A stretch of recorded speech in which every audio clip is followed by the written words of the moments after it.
2017. I ask everybody to please rise for the Pledge of Allegiance. I pledge allegiance to the flag of the United States of America and to the republic for which it stands, one nation, under God, indivisible, with liberty and justice for all. Thank you. Just a few announcements before we get going. There will be an election Tuesday, November 28th, 2017, from 7 a.m. to 8 p.m. to consider the adoption of the recreational marijuana general and zoning bylaw. More information can be found on the homepage on Town of Ayer's website, www.ayer.mass.us. And everybody's excited about this. The winter parking ban will be in effect from November 15th, 2017 to April 15th, 2018. On-street parking is prohibited between midnight and 6 a.m. during active snowstorms. Yes? I'd like to read the summary of warrants that were signed by Selectman Luca. The following warrants were signed on behalf of the Board of Selectmen on the, it's kind of backwards. On November 3rd, the accounts payable 18-07, $325,549.06. October 25th, payroll 18-008, $303,349.64. And on October 31st, accounts payable 18-08, $473,646.62. Okay. Robert, any amendments to the agenda before we approve? Members of the board, under the DPW superintendent's report, if we could move the contract with Triumph Modular to November 21st. Sure. And we'll take that up at that time. Other than that, I don't have any other changes. Thank you. I make the motion to approve the agenda. Seconded. All in favor? Aye. Chair says aye. Agenda is approved. Is there anybody here in the public input? Yes. No, please. Do this with a room full of people waiting for that. I said I would. My name is Ruth Ronimus. I'm on the Historical Commission, and we have concern about the Pleasant Street School preservation restriction that was a year ago, October special town meeting.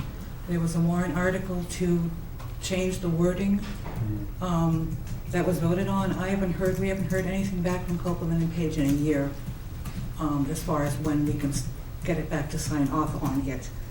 Okay, do you have any leverage with making things happen? I know Alan's been working diligently and updating the commission every month at our meetings, but we're not getting anywhere. We're not getting anywhere. Okay. So I don't know what to do next. Look into it, Robert. Yeah, Mr. Chairman, to Ms. Romanis's concern, in fact, I think it was yesterday I talked to the town council that's handling it, stressing the fact that it needs to come to conclusion. So we will get an update, and let's get this concluded to the commission before your next meeting, and to the Board of Selectmen as well. Sounds good. Because this goes back to the 2005 town Right. meeting where the conveyance was made, and that was a condition. Correct. Condition of the conveyance. So Right. I'm just trying to make something finally happen. Yeah, no, thank you. And I know your frustration with the fire station is the same. It's the same. I would say we'll definitely have an answer for you at our next meeting. On the If 21st? not Yeah. before. If not before. Okay, thank you very much. All right, thank you. Anybody else for public input? Going once, all right. Moving on, Chief Murray. Welcome. Good evening, everybody. Good evening, Chief. You probably don't know, but this is Eric Pearson. Eric. You probably don't know that because Eric spends most of his time on the midnight shift. And, most folks around here don't see him too often. But I am bringing Eric Pearson before you tonight, requesting that he be promoted to the rank of sergeant within the police department. Eric has been a patrol officer for the town for 6 years. Prior to that, he was working for the town of Rutland for 8 years. 4 of those 8, he was a police sergeant. He also worked 3 years for the WPI Police Department and 3 years at Becker College as a patrol officer. Eric is a graduate of Consiglin College, where he holds an associate's degree.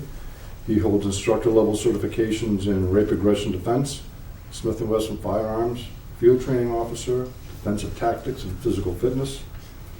He's certified to investigate sexual assaults and to conduct police background investigations. Currently within the department, he acts as our defensive tactics instructor, our taser instructor, our backup firearms instructor. He's part of the RAD instruction team, part of the field training unit training team. He instructs at our Citizen Police Academy, and he's assigned to the Central Massachusetts Law Enforcement Council SWAT team. He just does most of this in his spare time. Just a little bit about the process that brought Eric to you. This has probably been the best process that the town of Ayer has ever conducted in order to do a promotion of any kind within the police department. Extremely grueling, extremely stressful, but I think it's a fair assessment of an officer's actual abilities to undergo all this stress. It was a 2-day assessment center, during which time they had to do written examinations, and then they played a bunch of role-playing games, so to speak, with 3 assessors acting as the other party in this one-on-one thing. And it was designed to kind of elicit from each person how they would react under stress. It measured more than 15 qualities of a police supervisor in today's day and age, and I think it was a very good process that these guys went through. There was 5 of them. Eric wasn't the top, but he was close second, and he's the one I'm bringing before you to appoint, if you're so inclined, immediately to the rank of sergeant. If he is appointed, he'll serve a 1-year probationary period, and during that time he's going to have to complete the command training program as soon as one becomes available. I'd just like to point out there are members of my department here tonight in support, and also members of Eric's family, his wife Melissa, and his parents Thomas and Marilyn. Fantastic. Will this be for the overnight sergeant shift, or just because, how does it work with the sergeants? Do they rotate? So actually, the sergeants right now, I have 4 sergeants. 3 of them we call shift commanders. Those will be our full-time sergeants that are on duty right now. The 4th sergeant right now is a swing shift. So Eric will go into that as a training sergeant onto the swing shift, so that he gets a feel for all the shifts and doesn't have to command just one. Sure. So we think that's a fairer way to break him into the field. Absolutely. Well, congratulations for being promoted. Thanks, sir. I'm assuming there's a lot more responsibilities for the sergeant's position. Obviously, they oversee the entire shift, right? So it's Yes, there'll be a lot more responsibilities. And Eric's, one of the bigger responsibilities Eric is going to jump right into is to take command of our reserve officer program and get that up and running. Well, that's great. Well, I think it's a testament to the candidate when you see most of the police department here in support. So, well, this says a lot. Jen, do you have any questions? So you're up for the challenge? Absolutely. Well, I trust the chief and every one of them, so they think you're good enough. It's gotta be good. I agree. So with that, I would like to make a motion that the Board of Selectmen appoint Eric J. Pearson to the open sergeant's position in the police department effective immediately. I would second that. All in favor? Aye. Congratulations, sir.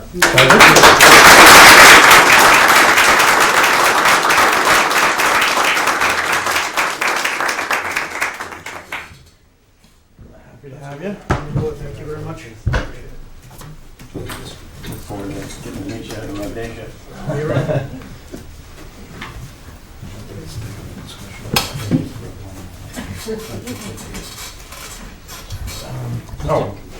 Mr. Chairman, through you, you had requested, you had asked about the issue of cameras on downtown, where the Yep. chief is here now. He has to get to a... Yeah, no, the opiate thing. But- So Chief, I know with the new streetlights, we're gonna have the capability of putting cameras in various places, or they're set up for it.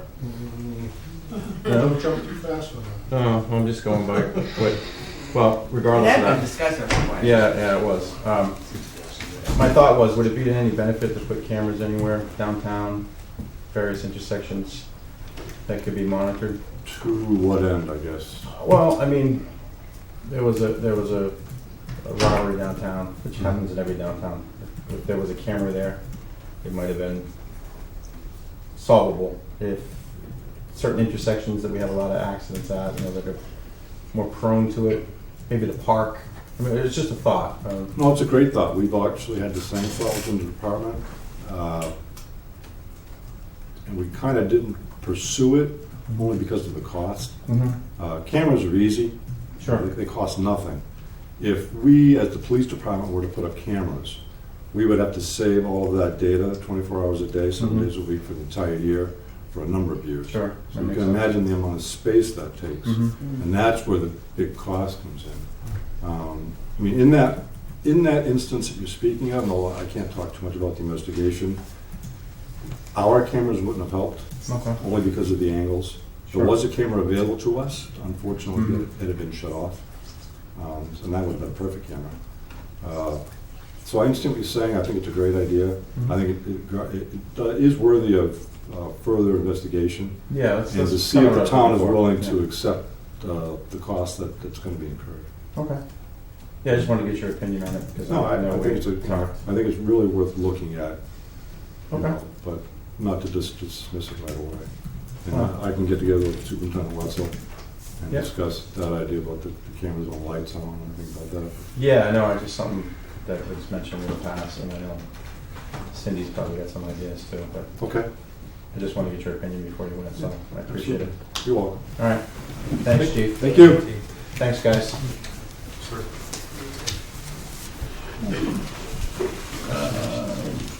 I call up our friends from the planning board to join us.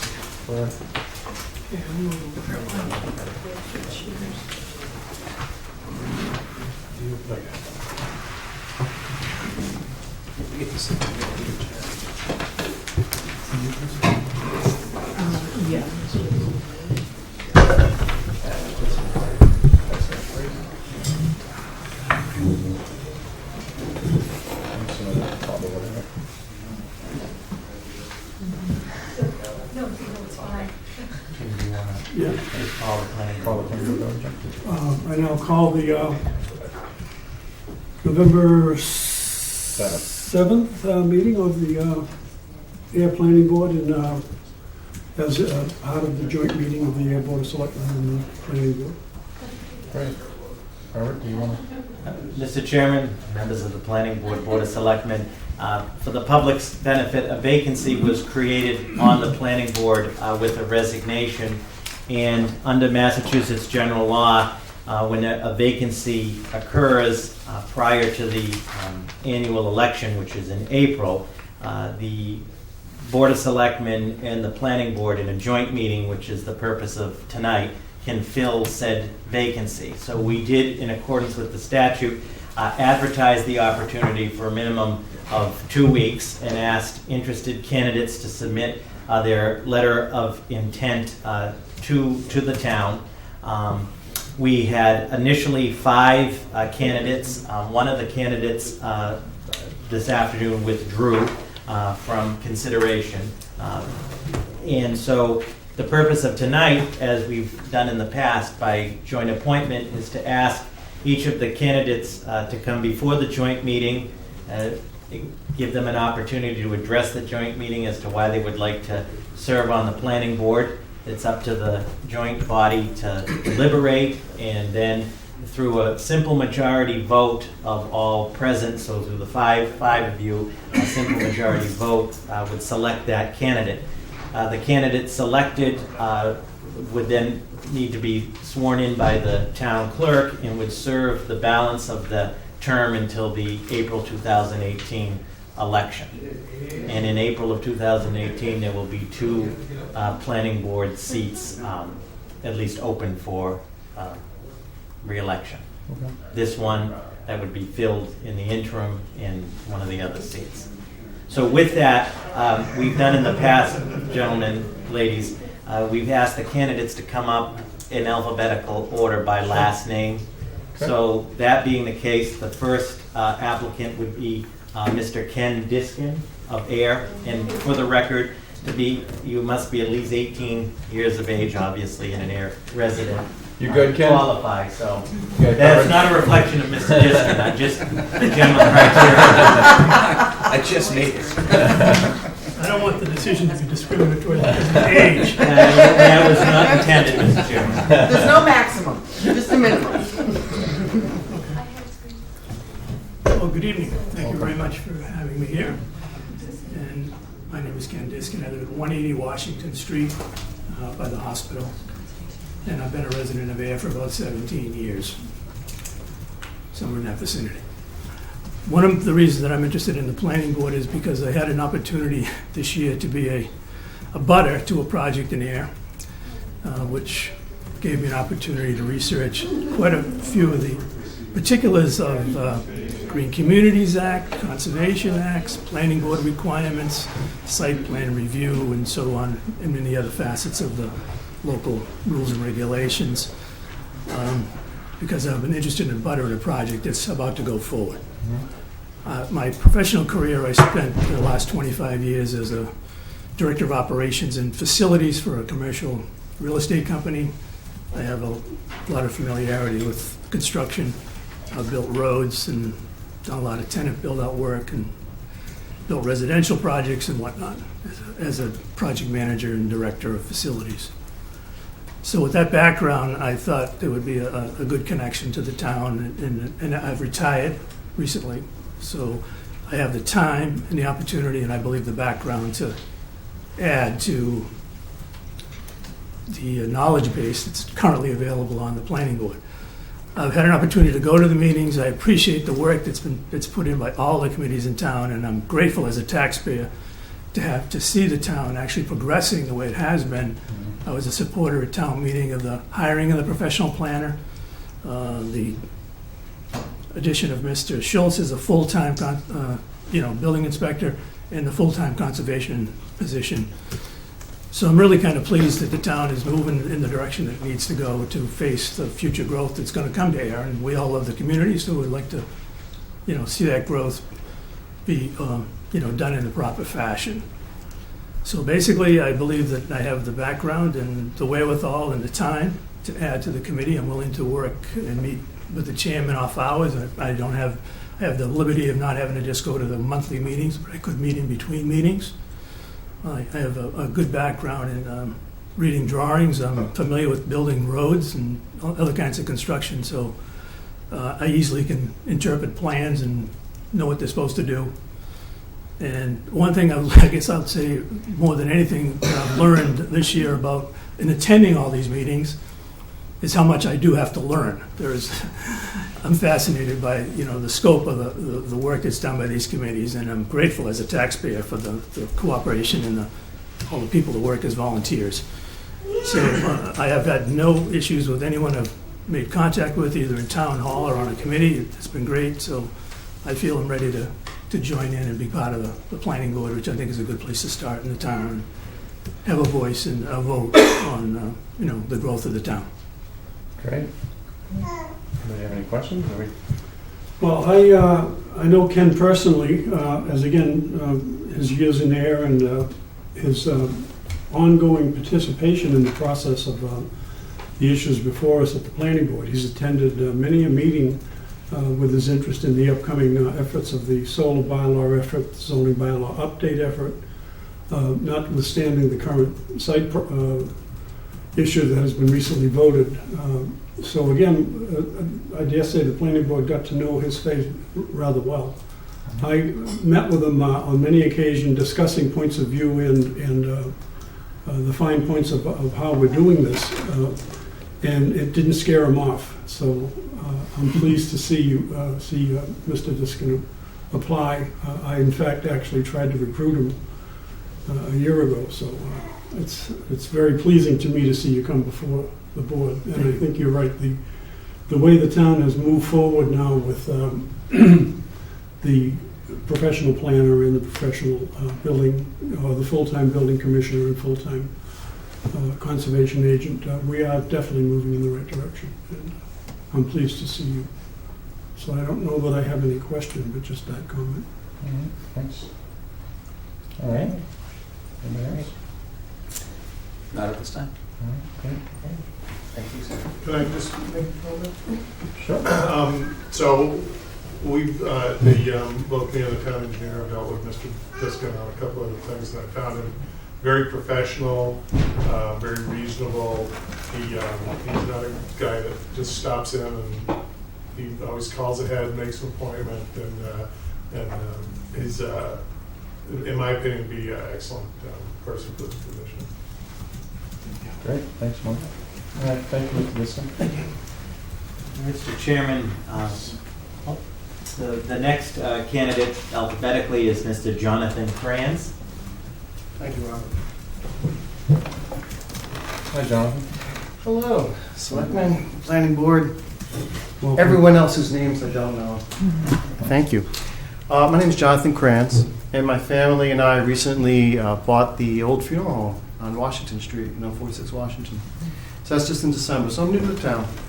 And the reason I'm here is because I met Alan, then I met Robert, and expressed interest in things going on in town and a willingness to serve and to apply whatever I can to be useful. At the time when I was first approached and said, would you be interested in the planning board? I think at that point, no one else had stepped up. And I recognized that in the interim between then and now, obviously some very talented people have stepped up, and I recognize that. So what I just want, I'll make this brief. I think that we're fortunate that we have some really qualified people. I hope that someday I will be more qualified to serve. And I want to assure you that whatever decision you make, you will be seeing me around, and I will be seeking opportunities to contribute to the city. Well, that's fantastic. I like that. Because I like we are, that. I was very excited to see 5 candidates initially, just because it's always nice to see new people involved in town, and it's we've been getting that a lot more lately, which is a good thing. I like the attitude that you just had, that, you're just willing to serve and you want to get involved, and I'm sorry I interrupted. No, you're fine. Sorry, I touched you. And then, so that's very exciting to know that no matter what happens, that you've already said that we're gonna see you more, and that you're gonna get more involved. I think that's great. So, and welcome to the neighborhood. Thank you very much. I appreciate it. Do you like the town? I mean, Do I like the town? Yeah, No, I like the town. yes, I love the town. Good. Thank you. Yes, it's delightful. all right. Jim? Yeah, again, I met Jonathan when he first got into town, and again, I think I threw out, join us on the planning board, and Jim was doing some hard recruiting. well, I'm Do you have a recruiter in the back? I mean, make sure you read the fine print. well, again, Only a one-year age.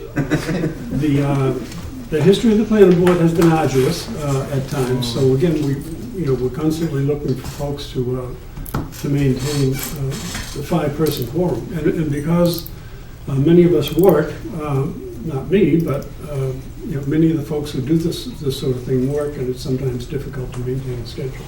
So we certainly appreciate you coming forward, and I'm glad you did. And I appreciate the invitation. Thank you. Yes, indeed. All right. Thank you. Nice to meet you, Jonathan. Pleasure. Next, Mr. Chairman, alphabetically would be Mr. Sean Merritt. Mr. Merritt submitted a letter on credentials of interest. All candidates were notified about tonight, but He's not here, Mr. Sean Merritt. Okay. and Sean Merritt won't be appointed to the planning board this evening. And then the last candidate for tonight would be Mr. Richard Zola. Come on up, Richard. Hi, Richard. Hey, good evening.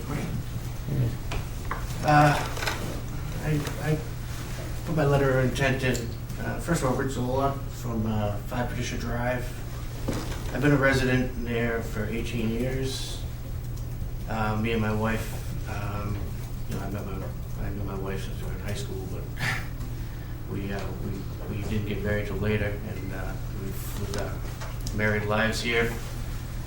We have 2 young children, so we're very vested in the town. We're very engaged, and I just thought that I could lend myself as a resource, community service. I'm the Director of Facilities for UMass Medical School. I have a lot of experience in construction management, biotech, government. I work for the Commonwealth of Massachusetts, so well aware of the different regulatory stuff that we go through every day. But I just wanted to offer myself some community service and help out with the planning board. I thought there was some need, so that's why I offered my hand. Fantastic, good, Jess. So regardless how this turns out, if you were not selected, are there other committees or anything that you've kind of been interested in? Yeah, well, this kind of started from folks within town. They asked me to if I would be interested in putting my name forward. So it starts with that. But I mean, there's like y'all said, there's an election process in April, and that's fine too. So I don't have the luxuries of some of the other folks. I'm a busy person. I have a lot of work to do, a lot of responsibilities. Children too, trust me, I hear you there. So I did decide with my family that I would take some of my personal time and dedicate it to this, and that was a thoughtful direction that I thought was, I don't know, I just thought it was time for me to be a little more involved with the town. Good answer. Like I said before, it's always nice to see people wanting to get back to the community. Yeah, this is great. Yeah, again, But with interest that we have tonight.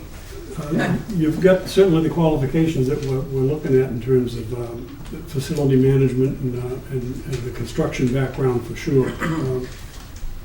And I would ask overall, as we move forward on our planning board issues, one of the items is going to be the question of whether we appoint alternates to the planning board. Now, that question came up earlier because over the years, like I say, we've had issues with the planning board, and we're beginning to resolve them. And thank goodness we've got very interested candidates stepping forward. But that doesn't negate the question of alternates. I think that at some point we need to put that in there as a fail-safe, much like we do with the ZBA. I was going to say the ZBA has alternates, right? And I'm working with Mark, the town planner, to put that question forward on alternates. So that'll be a question. And I would hope that our candidates tonight, appointed or not, consider that opportunity as an alternate to the planning board. And the need may arise, again, based on schedules and the work that's before us is it's not just sometimes one night a month. I think we've been meeting two or three times a month, and that puts a stress on one's work schedule, as I mentioned. So, Well, again, I do want to say, I'm offering my commitment. It doesn't mean that it's going to be a partial commitment.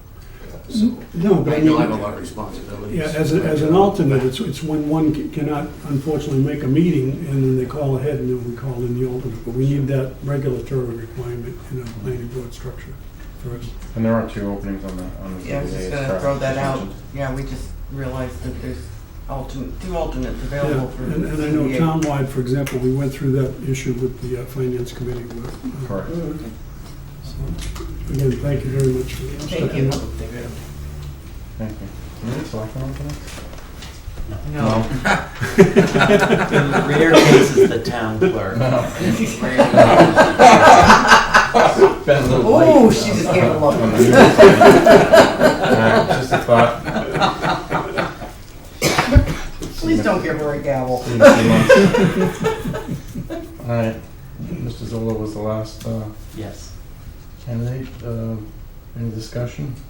Members of the board, the planning board? I mean, it's ultimately, you guys were working with all 4 qualified individuals, so.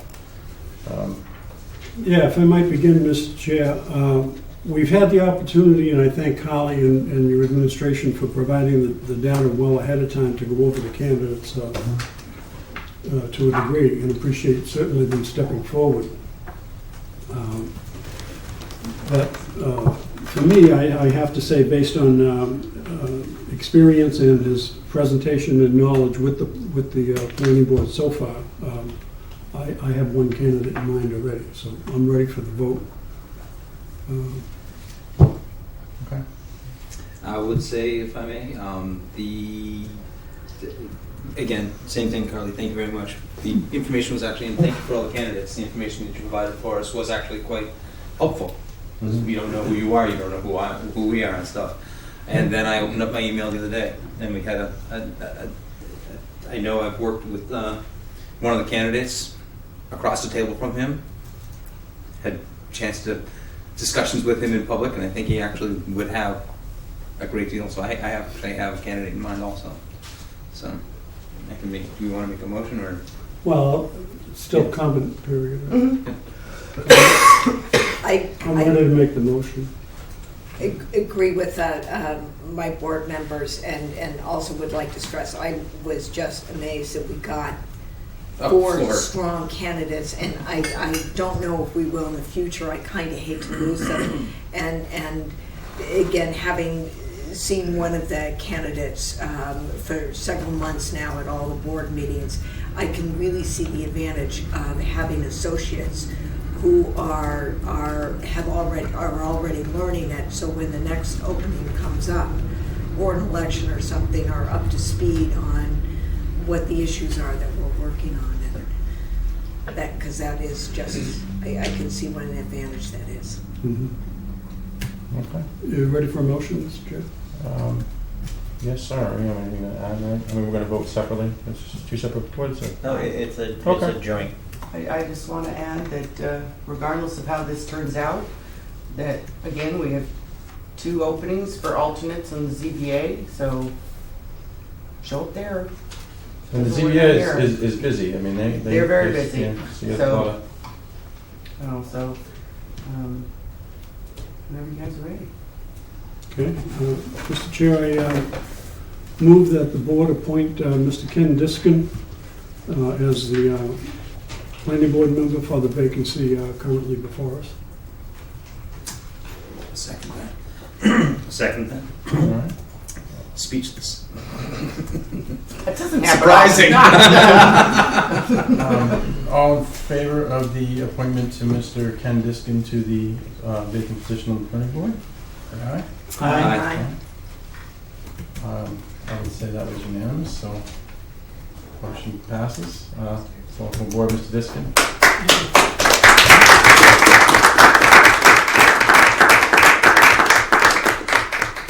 Mr. Krantz and Mr. Zola, your write-ups were impressive, and like Janice said, we appreciate it. We would encourage you to, attend planning board meetings. I mean, obviously, public input, and please make yourself known to other boards, and feel free to help out in any way you can. And we're always looking for people on every board. So you came up against a strong candidate tonight. Mr. Diskin's been very helpful in many towns, including this board, on various things. So. But you're both qualified, and I look forward to seeing you in the future in other town positions or events or whatever you can help out with. So we appreciate your time. I just want to add, I really want to stress it, it's been commented on, but you really have no idea how exciting it was tonight to have such candidates of such caliber applying for this. And I really want to stress that, because we're not always seeing new faces. So this is so exciting. And the qualifications that you each present, please, we really hope to see you in other aspects also, and just to continue to see your faces, because this was really wonderful tonight. So I thank you. Thank you. Okay. Motion to adjourn for the planning board. Second. So moved. All in favor? Aye. Aye. Planning board sits adjourned. Thank you, Jim. Thank you very much. Mr. Diskin, thank you. Congratulations.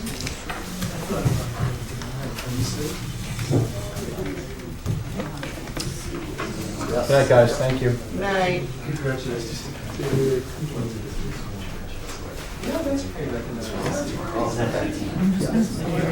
Yeah, I was gonna say. She's gonna be here. Yeah. And Lisa. Yeah, well, that's right, you should go a lot.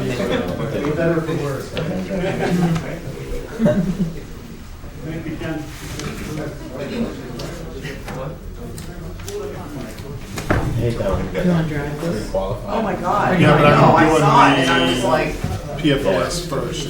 Oh, I got excited on each one of them. I was like, Are we doing, not yet.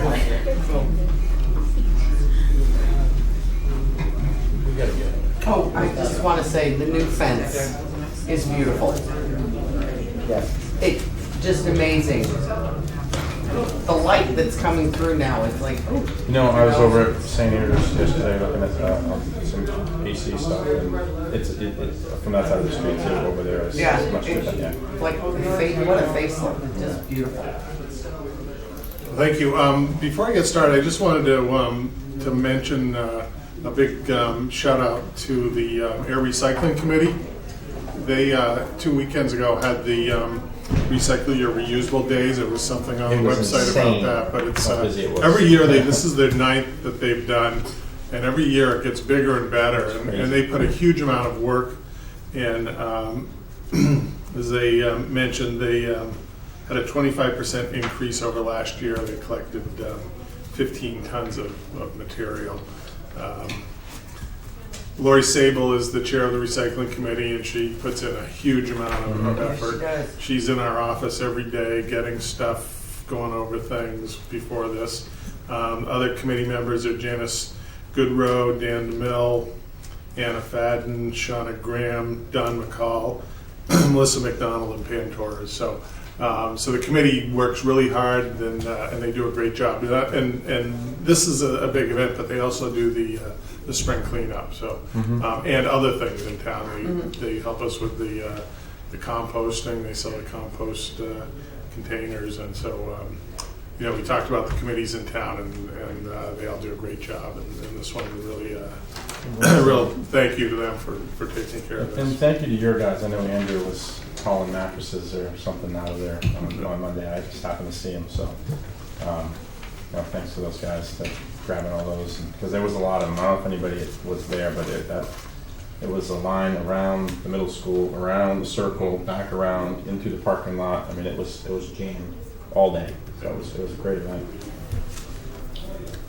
So the first item on the agenda is a water quality issue at Grove Pond Wellfield. I wanted to update the selectmen and the community on. Not quite a year ago, the EPA has a new under the Safe Drinking Water Act. It's called the Unregulated Contaminant Program. And they have these chemicals or contaminants that could be in water that they're having susceptible supplies monitor. And there's suspected health issues, but aren't really regulated yet. So there's no maximum contaminant level in water. One of them is these. Let's see if I can pronounce it correctly. It's a fluorinated organic chemical, and the two that are in question are PFOA and PFOS, which is the perfluorinated oxalic acid is PFOS. I forget what PFOA. That's PFOA. I forget what PFOS is, but there are these fluorinated carbon chemicals, and they're pretty prevalent in the environment, but they're most prevalent in firefighting foam. So what they started to do was sample wells that were located near airports. And Devon's had an airstrip, so they sampled the McPherson well, and that was positive for the chemicals, but under the limit. So they said, well, let's test Ayers and Shirley's wells. And so our well at Grove Pond, which is adjacent to Devon's was also positive, but under the limit. So Devon's is doing some investigations on it. We had a meeting with the DEP and the EPA and the Army Corps and the Board of Health last week. I think there was, 30 people here? And just sort of for the Army Corps to explain what they're doing, how they're looking at where the contamination may be coming from, what they're doing for studies. And I've also been looking at what the potential issues would be if the contamination rises to a certain level where the DEP may require us to treat the water. It's fairly treatable, it's just expensive. The city of Westfield has contamination in their wells. They're putting in a carbon treatment plant for it. It's going to cost about $5.5 million. So we're looking at what our plans are, what our action plans are. So I put the memo together along with the fact sheet. One thing else, and I'm not a health professional, so I'm not going to tell you don't worry about it in the water, even though I wouldn't worry about it in the water. Basically, this is something that's in Teflon pans. It's in a lot of cosmetics. It's in some deodorants. They said nearly everybody they've sampled for this has it in their blood. So it's very prevalent in our environment. But they're trying to look at how do we reduce that and what are the potential health effects. So we've posted on the website the memo that I prepared for the board for tonight and the EPA fact sheet, which talks about what the where it comes from and what the potential health issues would be. So if anybody has any interest in reading about it, it's on the website on the DPW page, or they can call me and I can explain it to them.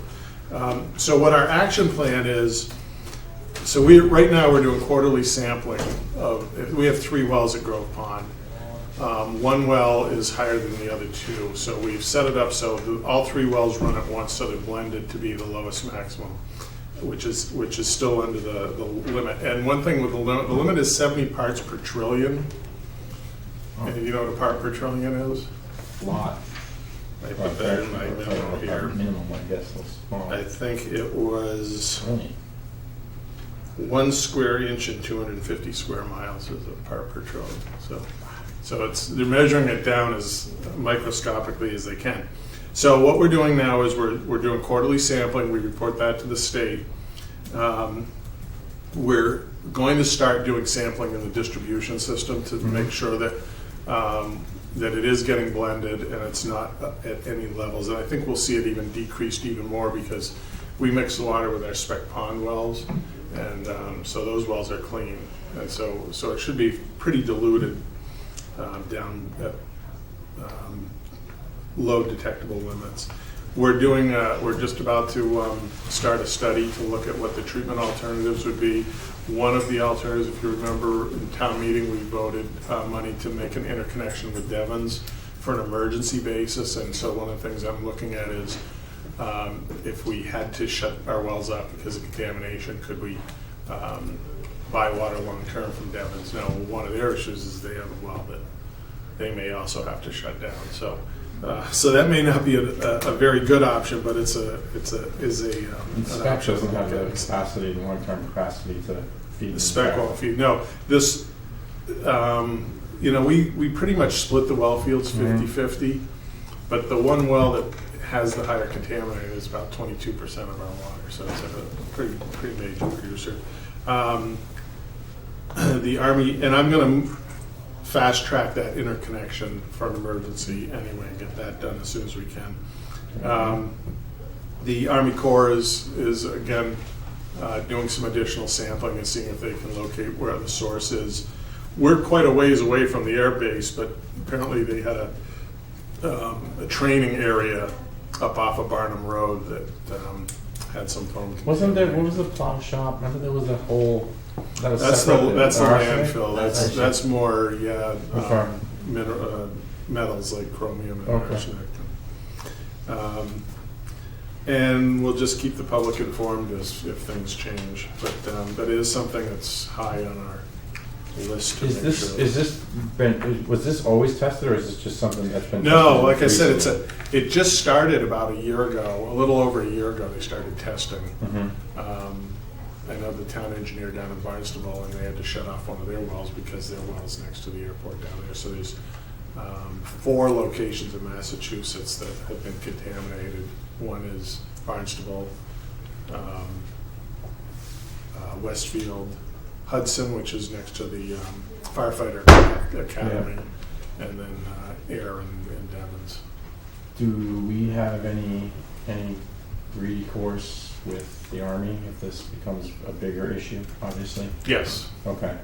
We're not footing the bill for Well, any. I would guess that we're not, I would guess that at this point, they feel responsible when we ask them to write us a check. I'm not sure Well, yeah, how that's that's usually going where to go. people start to. But the, the most important thing right now is let's make sure that public health is protected. Absolutely. And we can be dealing with that. But I've dealt with some of these other similar groundwater contamination issues, so I understand what both the engineering and the legal aspects of that are. Okay. Because $5 million is not something that we all want to be spending because the Army didn't do things the right way. And we just upgraded it, I mean, up there as well. Yes, Yeah. yeah. So. Okay. The other thing I wanted to just give you an update is on the LED streetlight conversion. That's not there, unfortunately, but as you can see, I just threw up a couple pictures of what the left is what we have now, high pressure sodium, and the right is LED. As you probably remember, we looked into converting our streetlights to LEDs, and we estimate it will save the town about $50,000 per year on our streetlight charges. The streetlights were owned and maintained by National Grid, so we paid for both the electricity and a maintenance cost.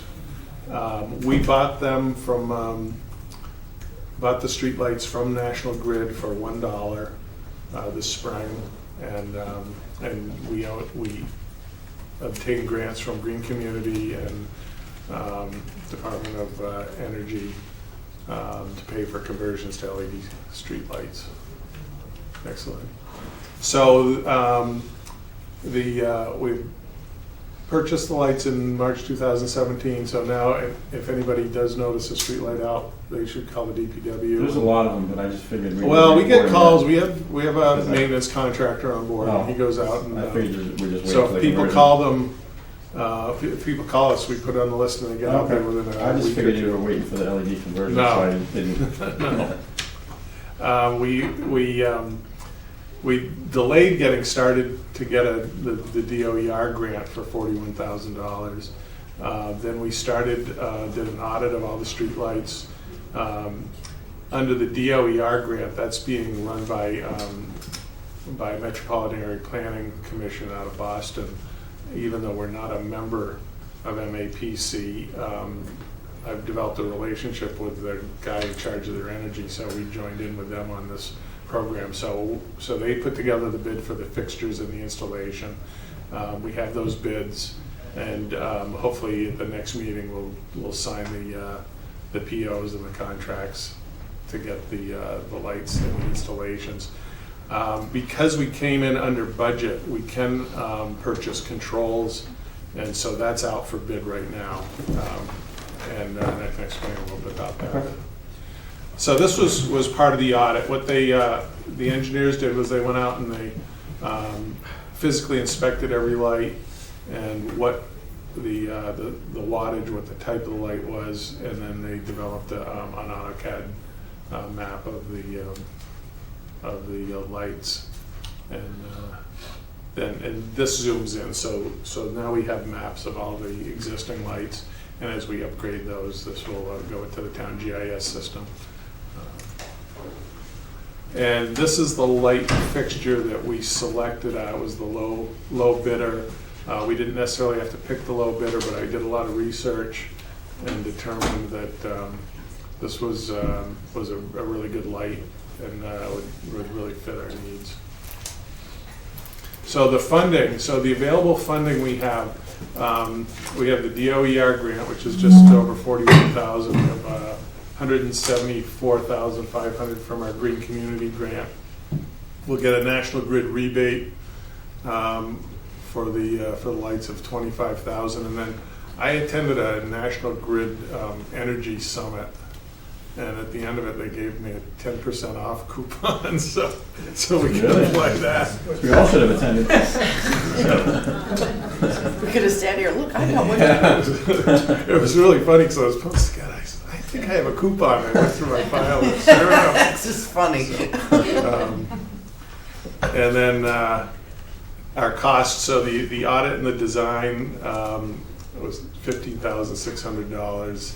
The bid for the fixtures was $58,400, and the installation was about $25,000. We haven't bid the controls, but as you can see, we have about $100,000 left to buy controls, so we can.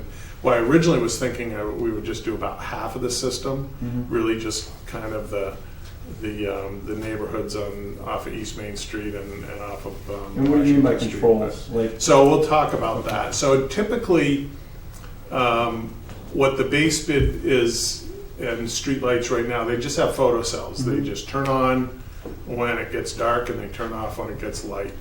But with these new lights, they're putting controllers on that have wireless communication, so that I could sit at my computer and I could say, I'm going to turn off all the lights on Myrick Street and turn them off. Somebody's gonna remember that you said that. The lights are gonna go out and they're gonna immediately say, Mark turned them off. Or someone on Myrick Street could say, that light in front of my house is too bright, can you turn it down? And I could physically dim it.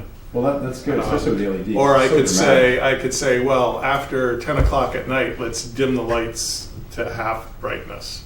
Right now, that doesn't really affect how much we pay National Grid for electricity, because they charge us per unit, not for our kilowatt hours.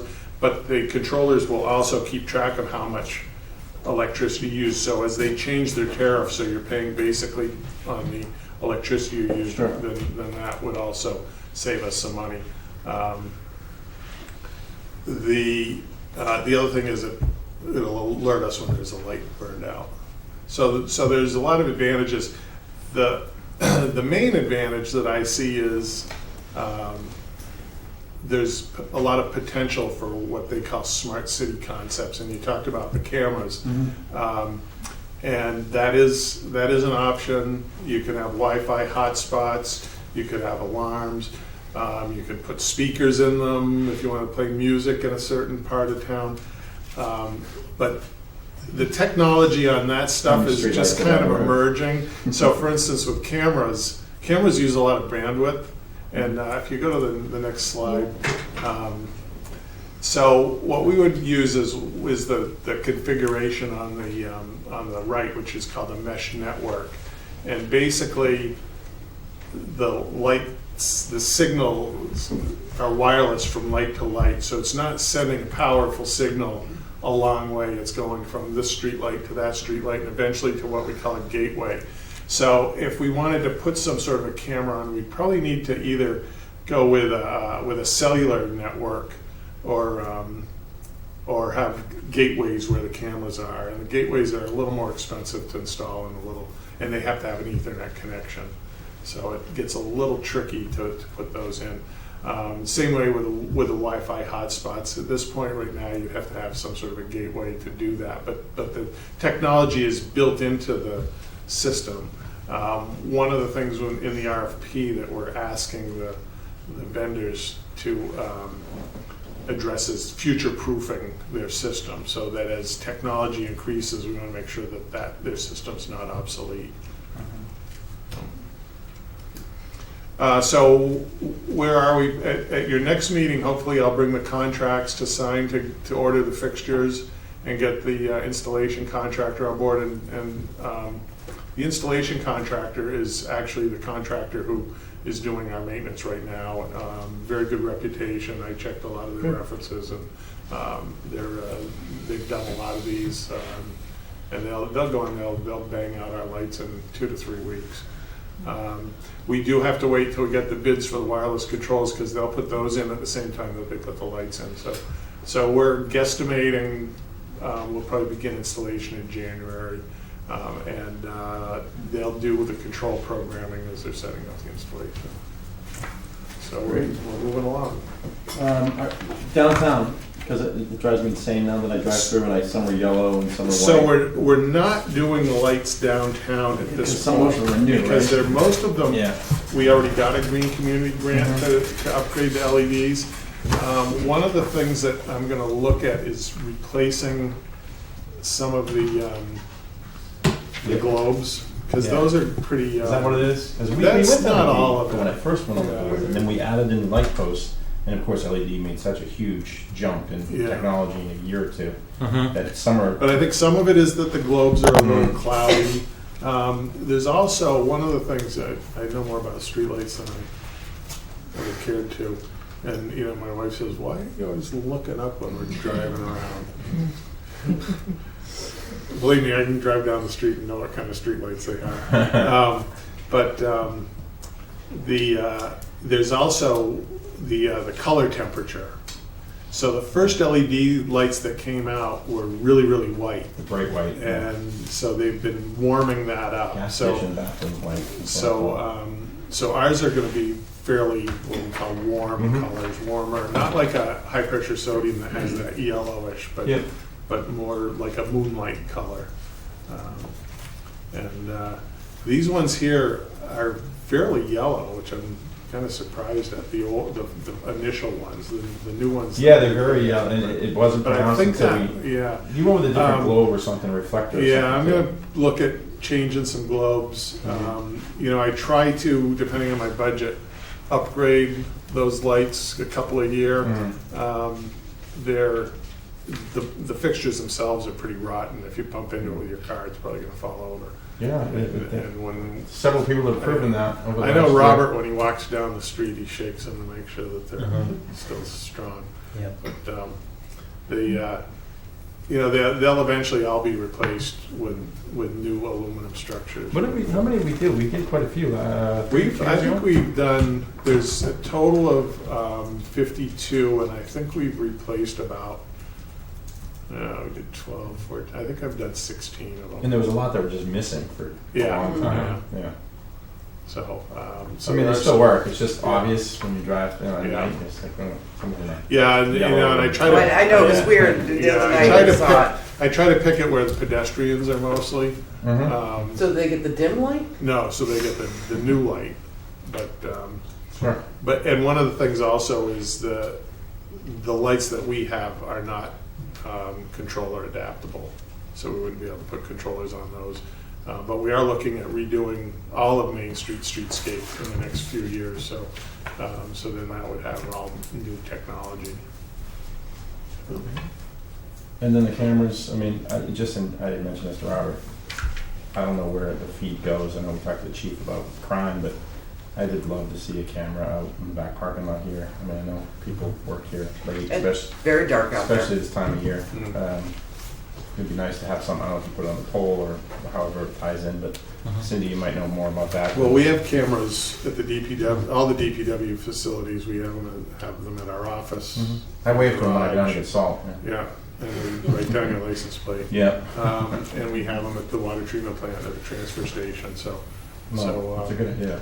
It's, it basically saves a certain amount of data on a hard drive. We can go back and look.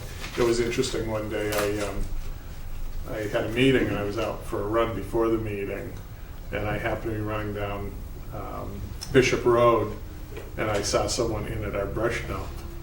So I ran back to the office and looked on the camera, and it was the animal control officer.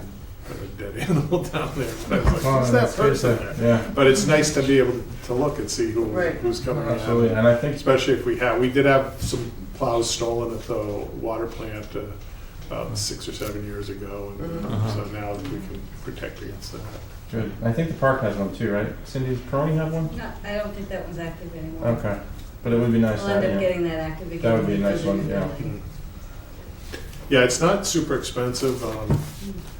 it is a little, it's one of those things that you really just look at it when you have a reason to look at it. It's not like we're looking at it all the time. Yeah, and I don't know, like the chief said, do we have to store it? Does it have, if it does, it go through the police department? The Do we have to? police may have different Yeah, probably because requirements. of regulations. I understand that, but I just didn't know if the data went here and then was, but you know what I mean? Like, I think that if you had a town hall camera and the recorder was here, it's not under the control of the police, then the police could use that data if they needed. well, that's what I meant with like intersections and stuff. Like, does it have to go where it's a 24-hour live feed, or obviously we can talk about this more, but I just think it might be a nice thing to have moving forward, especially when the technology is so much easier now. Okay. All right, next one. Okay. Where are we? Management letter. Management letter. Mr. Chairman, through you, I'd invite Mr. Jim Gisti to come up, and as well as our internal finance team, Ms. Cabri, finance manager, Mr. Johnston, and Ms. Copeland. And through you, for the purposes of tonight, we invited Jim to come, as we do annually. The audit has been completed. The board has the management, has the letter with the findings from Jim's firm and our responses, and I think how we should proceed. And through you, Mr. Chair, Jim, just give a brief overview, and then any questions that the board may have on the management letter. Yeah, welcome, Mr. Gisti. I've seen you in a little bit. Hi, how are you doing? I'm good. As far as the management letter goes, like, I don't know if you have a copy of it or not, but I'll basically go over it as if you didn't, and if you have it, you can look on. Like, the first page of the management letter, at the bottom, the first comment, talks about the Uniform Guidance, which relates to the federal auditing, Single Audit Act. And the Uniform Guidance is something that is a significant change in the last couple of years that is now required to be implemented. And, so during fiscal 17 is where the first year that the town will actually have to implement these procedures. So I gave a copy of what they call like a template, a documentation template, because the internal controls are really important relating to this new uniform guidance rules. And so I gave a copy of that to Lisa. And so hopefully Lisa has been looking at that. Light reading material. When I do the... She's quizzed every morning. When I do the 17, fiscal June 30, 17 audit, which I haven't started yet, I will be looking at that with her. I'm looking at all the controls in place, the procedures, and the documentation to see, because it's all fairly new, but a lot of it's similar. It's just, I'll be looking at all of that. And when I'm done, I'll let you know what I think. So I put that in there again from the last year, just because it is very important. The federal government makes a big deal out of it, and so I'll be able to look at that and figure out where it stands. The next item on page 3 of the management letter talks about the new Form I-9s, which are basically the United States Citizen and Immigration Services released a revised version of this I-9 form, which is the Employment Eligibility Verification. And I have a response in here from Kevin that says, the most recent revision of the United States Citizens, the ICIS form, I-9, is currently being used for new hires. So that's all set. That's not a big problem. That was just a minor thing. I just wanted to be sure, because some places you go, and like, what? There's a new form? But Kevin knew about it. So the next item on page 3 talks about the cash reconciliation. And, it's about a page and a half of detailed information. Now, the first item on page 3, cash reconciliation, it basically just says, this is more like a history It just talks about the cash reconciliation that we did, going back to the annual town election when there was a turnover of personnel. So we did that reconciliation, and, the cash was reconciled in our report here, on the bottom of this paragraph on page 3. Basically says, during our review, we found that the bank account balances were properly reconciled from the treasurer's records to the actual bank statements, and the treasurer's cash was properly reconciled to the town accountant general. So that's like the first part of the cash reconciliation. Then on the next page, page 4, the top, it says fiscal year 2016 review done in February of 17. So it says, as a follow-up of the cash review work we did relating to April 30th of 16, which was part of our regular audit, we also did additional work. So if you look at the bottom, page 4, it talks about the May 2017 review of the cash. It says, we have performed a review and provided assistance relating to the cash reconciliation process during May of 17. During this review, we found that there were a significant number of cash reconciliation items that were listed in the monthly cash reconciliation spreadsheets. For example, there were certain void checks that had been recorded in the town accountant's ledger that were not recorded in the treasurer's cash book. Another example included electronic transfer of payroll taxes recorded in one month by the accountant and another month by the treasurer. There was another example includes certain receipts recorded in one month by the accountant, recorded another month by the treasurer. The last thing I'm going to say is most of these reconciling items relate to matters that the treasurer must either adjust on her records or report to the accountant. And most of the differences were not timing differences, but rather incorrect or omitted transactions in the treasurer's cash book, such as the treasurer not recording balance checks or void checks. So that right there is the summary of what I'm saying about the cash. There are a lot of reconciling items that really aren't necessarily being corrected in a timely manner on a timely basis, and I feel that the person is capable. It's just I think that maybe sometimes people get overworked and there's too much work where we do 25 different audits, and sometimes I think that could be the reason why some of these things are happening, and then they get corrected, they don't get corrected. We come in and try to help out, and then a lot of it's pretty good, and then some of it just doesn't happen, and so it seems as though that may be the case. I don't know if someone else wants to say something at this point.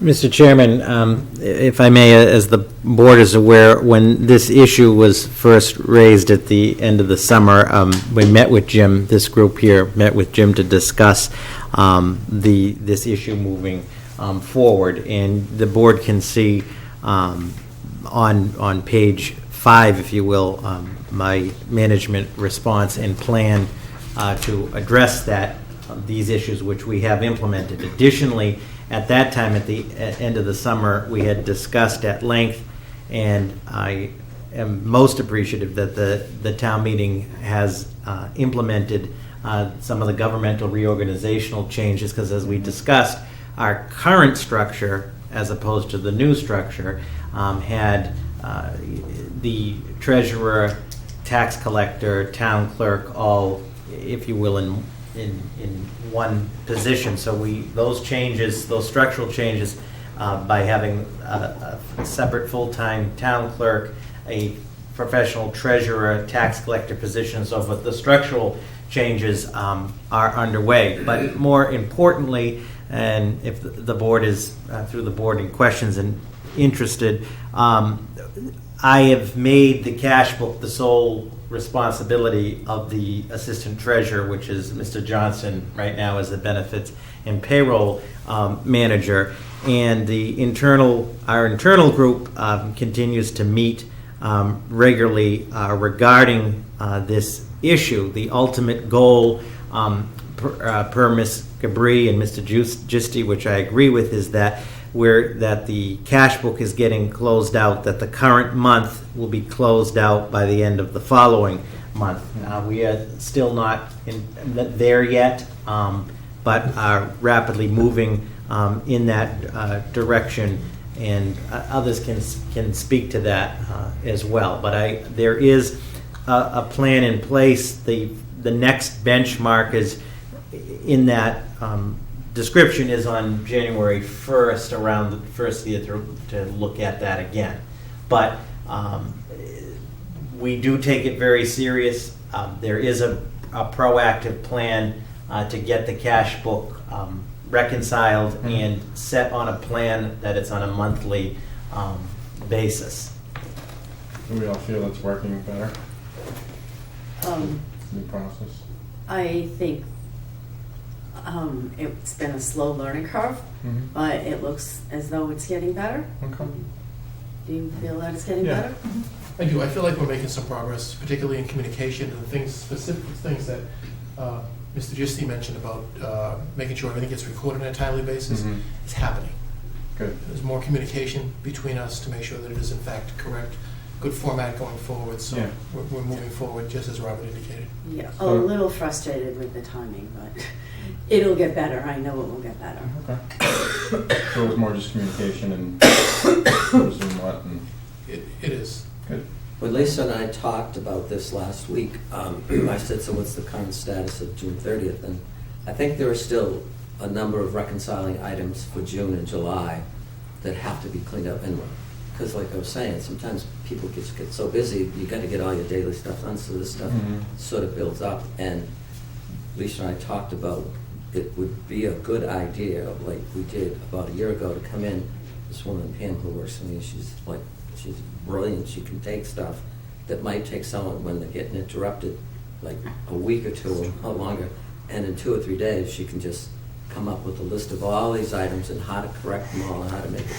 And so, Lisa and I talked that maybe that would be a good idea to plan on doing that, as soon as possible, in the next few weeks or whatever, just to figure out where it's at, have something from me saying this is where it's at, and then move forward from there. So I gave Lisa what we had done before, is like a contract to do cash assistance. I didn't put a dollar amount in there because I wasn't quite sure. But it's a standard kind of letter that we've done before. We did it like about a year ago. We helped out a lot, and it was very helpful. I think that's probably a good idea, like to do right away as soon as we can. And then, of course, the changes you're talking about with the, having the appointed treasurer. And I don't know if this is something that's very realistic, it's going to happen, and how it's going to work as far as, It's going to happen. these people. Because to me, I think, we've been talking about this for quite a period of time now, and it appears, like I say, that people are capable. Just maybe they don't have the time, and so something has to change. And having Kevin do the cash book, I think, is great, because I think he's very capable. But people have to have time. So if she's going to be the clerk, and then you're going to maybe, I'm thinking if you're going to have a treasurer collector as a person that's appointed, that it's going to take some time. Yeah. But I think it's like the solution that we really need to have. And so that's just from what I've been hearing over the last couple of weeks, so I'm not sure. Yeah, Jim, the town meeting authorized those special acts to make those changes on October 23rd when we had the special town meeting. So they're now going to be submitted to the legislature, more of a formality. So we anticipate those changes, structural changes, to go into effect very soon. Have you talked specifically about the fact that Kevin would have this job, Susan would have this job, and then somebody else would have treasurer collector's position full-time? Yes, through the chair, as the special acts were very specifically written, the town clerk will go from part-time elected to full-time appointed, and the way the act is written, the incumbent, Ms. Copeland, will continue for the balance of her term in that capacity. Yep. The position of treasurer tax collector will be an appointed professional position full-time. There is not an incumbent in that position, so that through the board and the process, we will do a hiring process in accordance with the town's procedures to fill that. So there'll be a professional, dedicated person there as well. That's fantastic. So, and that's through I am, as I believe the board is well, very appreciative that Yes. town meeting has had that foresight, because Absolutely. those structural changes, as you and I have discussed Yes. over the last 7 years, Yeah. have been an issue. Yes. Yeah, we've had some think interesting that's- meetings with previous that's- staff here about that's structural and very procedural issues, so this is minor. And Kevin was even nominated for a job by somebody at town meeting too. I just I want to told him I'm say, not appointing him. I just want to say one thing. Nobody should panic here. There's a lot of little, small balances. It's not like cash is off by a lot of money, because that would be having a heart attack. But That's why I didn't it's a panic. little balances this way or that way that just need to be cleaned up. Lisa, because- we were present when the previous treasurer said that she didn't believe in the law, that was the law, so she wasn't gonna do it. So trust me, panicking is not gonna happen over a few bucks. I don't want the audience panicking, though. It's like it's not No, good point. material. Like, they're not Yeah. material variances. But it's just annoying to carry them, keep carrying them month to Just one more month. question. I don't know if you're gonna get into it, but the library still has different payroll?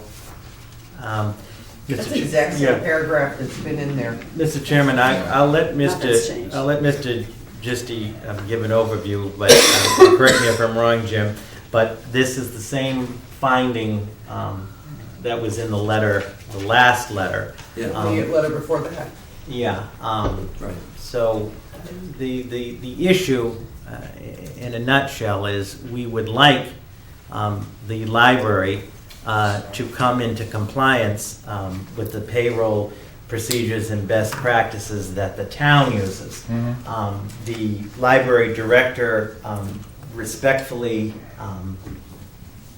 and consistently disagrees with me about this, not only on the issue of payroll, but on the issue of general town policy, and on the issue of IT, and on the issue of Chapter 30B in various procurement laws as well. And And they Yeah. disagrees with, when we have a water ban. Right. And things So, like that. my view is that we achieve much more in a cooperative partnership using best practices. The current administration of the library reminds me that by special act, they're independent of the town, and But they do come to the Capitol meeting and do ask for money Yes. every year. Okay. Yeah. And I have Maybe no you should come intention, this year. I have no intention of going on their autonomy. However, it is very frustrating, as you can see again in the audit letter. These are established industry standards and best practices that we're asking for compliance with. In the interest of time, and I defer to the Board of Selectmen, I've mentioned this before, that been unable to get the library on board. They have a with these board of changes. trustees too that Yes. does not have any So- interest in. Well, I was going to suggest that perhaps the Board of Selectmen, as I did before, consider having a future joint meeting with the trustees, and that we can come to an agreement, because these, again, on the financial issues for tonight, and the payroll issues, and Kevin can speak to it, or Jim, this continues to be an issue, and there are other issues as well. Chance? To be honest, we go through this, 3 years now? Yeah. Since I've been around, and each time we've said we're willing to meet with the trustees. But that meeting never happens because evidently they're not willing to meet with us. Now, I understand that, they may, be their own island over there, but even islands have got to follow some types of rule from higher authority, So, I mean, maybe we should at least send the trustees specifically this letter and say, hey, read this paragraph. Do they get this letter, or, Yeah. I mean, are we forwarding it to them directly, or are we forwarding it to the director and hoping that they're forwarding it? I mean, Oh, no, they get it. I've You know? seen the responses. because I don't understand why, because some of these best practices would probably improve things over there too. And to be clear, I mean, Mr. Gisti points out that everything she does a good job with it, from what I can read. It's not like there's anything. But it would also make it a little more efficient. Yeah, but I mean, sick time and stuff is, which all should go through Kevin, is not being recorded correctly and stuff like that, so. Right. Which, they're still accountable to the town. So. Right, and I think that is a key point. Nobody is saying that there's any malfeasance or what have you, but as you see in the letter, for example, as we do with all other departments in the town, report sick, vacation, holiday time is all recorded in a standardized manner. Down there, that's not the case, and that's not a best practice, if you will. And there are other issues outside of the financial realm that are concerning as well. Adherence to Chapter 30B, which is the Procurement Act. I know that Ms. Knox, the IT department, there is no adherence to the IT policy, it's concerning to me that the professional IT director does not know what type, if any, security is being used in the internet down there and what have you. And they won't even go, they're not even, don't want to listen to right, that either. and the director does from time to time attend my staff meetings. I have no issue with Mary Ann, but there, in my 7 years, myself and the departments in the administration, we have a fundamental disagreement. The library wants to be semi-autonomous by a 19th century statute. We want everybody to succeed under 21st century best practices. However, they come to the capital committee and ask for $50, $75, whatever, $1,000 they want additions to the library. So that's okay to deal with the town in that respect, but when it comes to actually following the rules, they're autonomous. Am I correct in that? When there are non-compliance issues, you know where the problem ends up.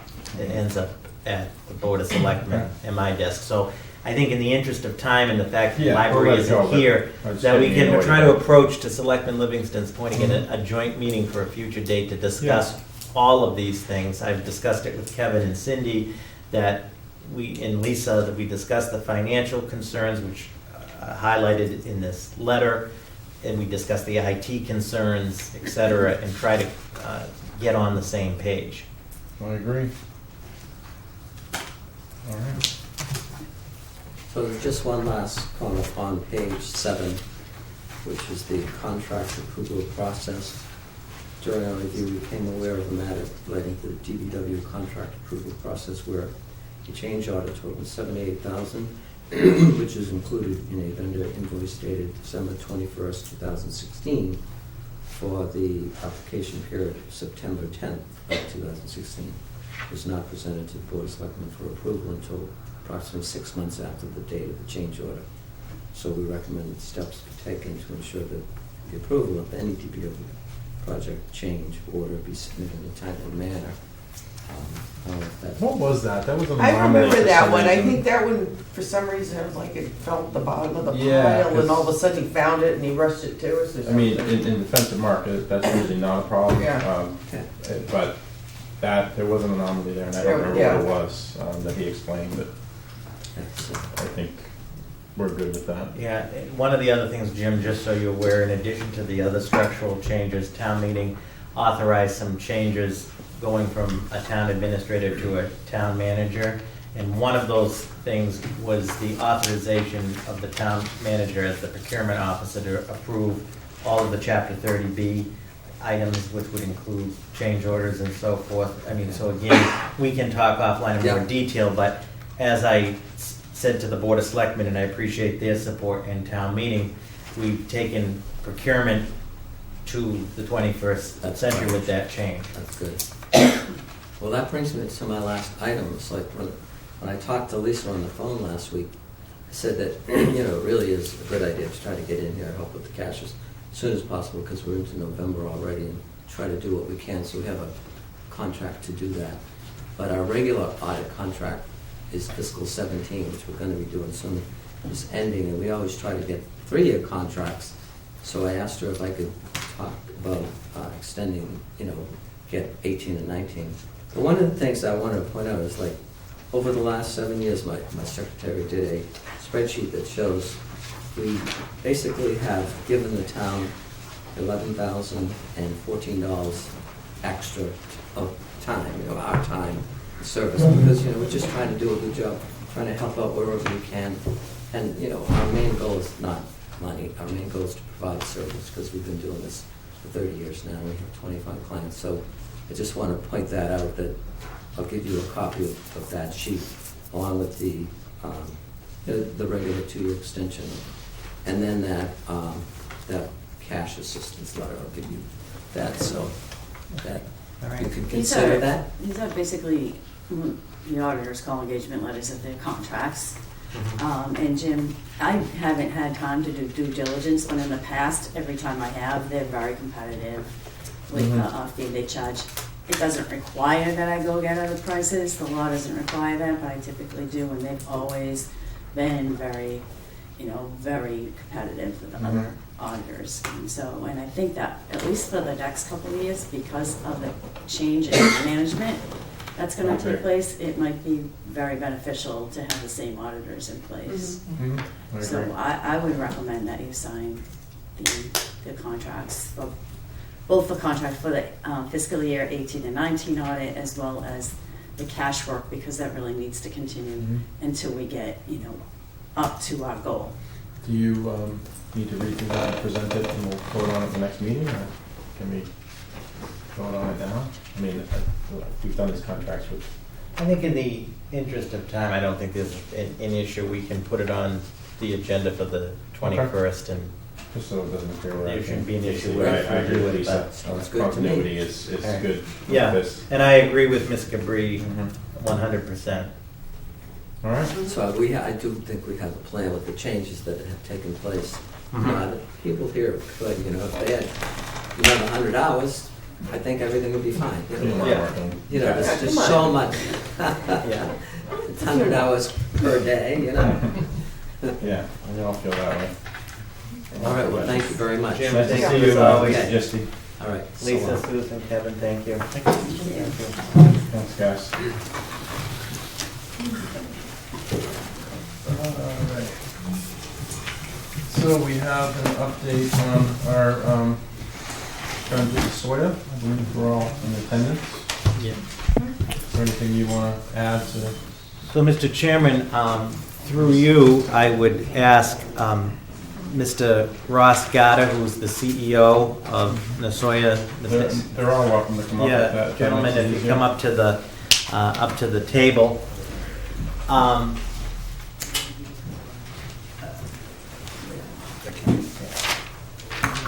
Mr. Gatta, nice to meet you. You too, sir. Alvin? So, good evening, and thank you for the opportunity to appear before you this evening. Let me start by saying that the continuing odor or periodic odor issues that we're having are unacceptable to us as a company and unacceptable to this community. And for this, on behalf of the Soya, we sincerely apologise. Myself, along with the 300 or so employees that we have, some of which may be your neighbours, your friends, your constituents, sincerely apologise. And we assure you that we are working very hard and very diligently to find a solution as rapidly as possible.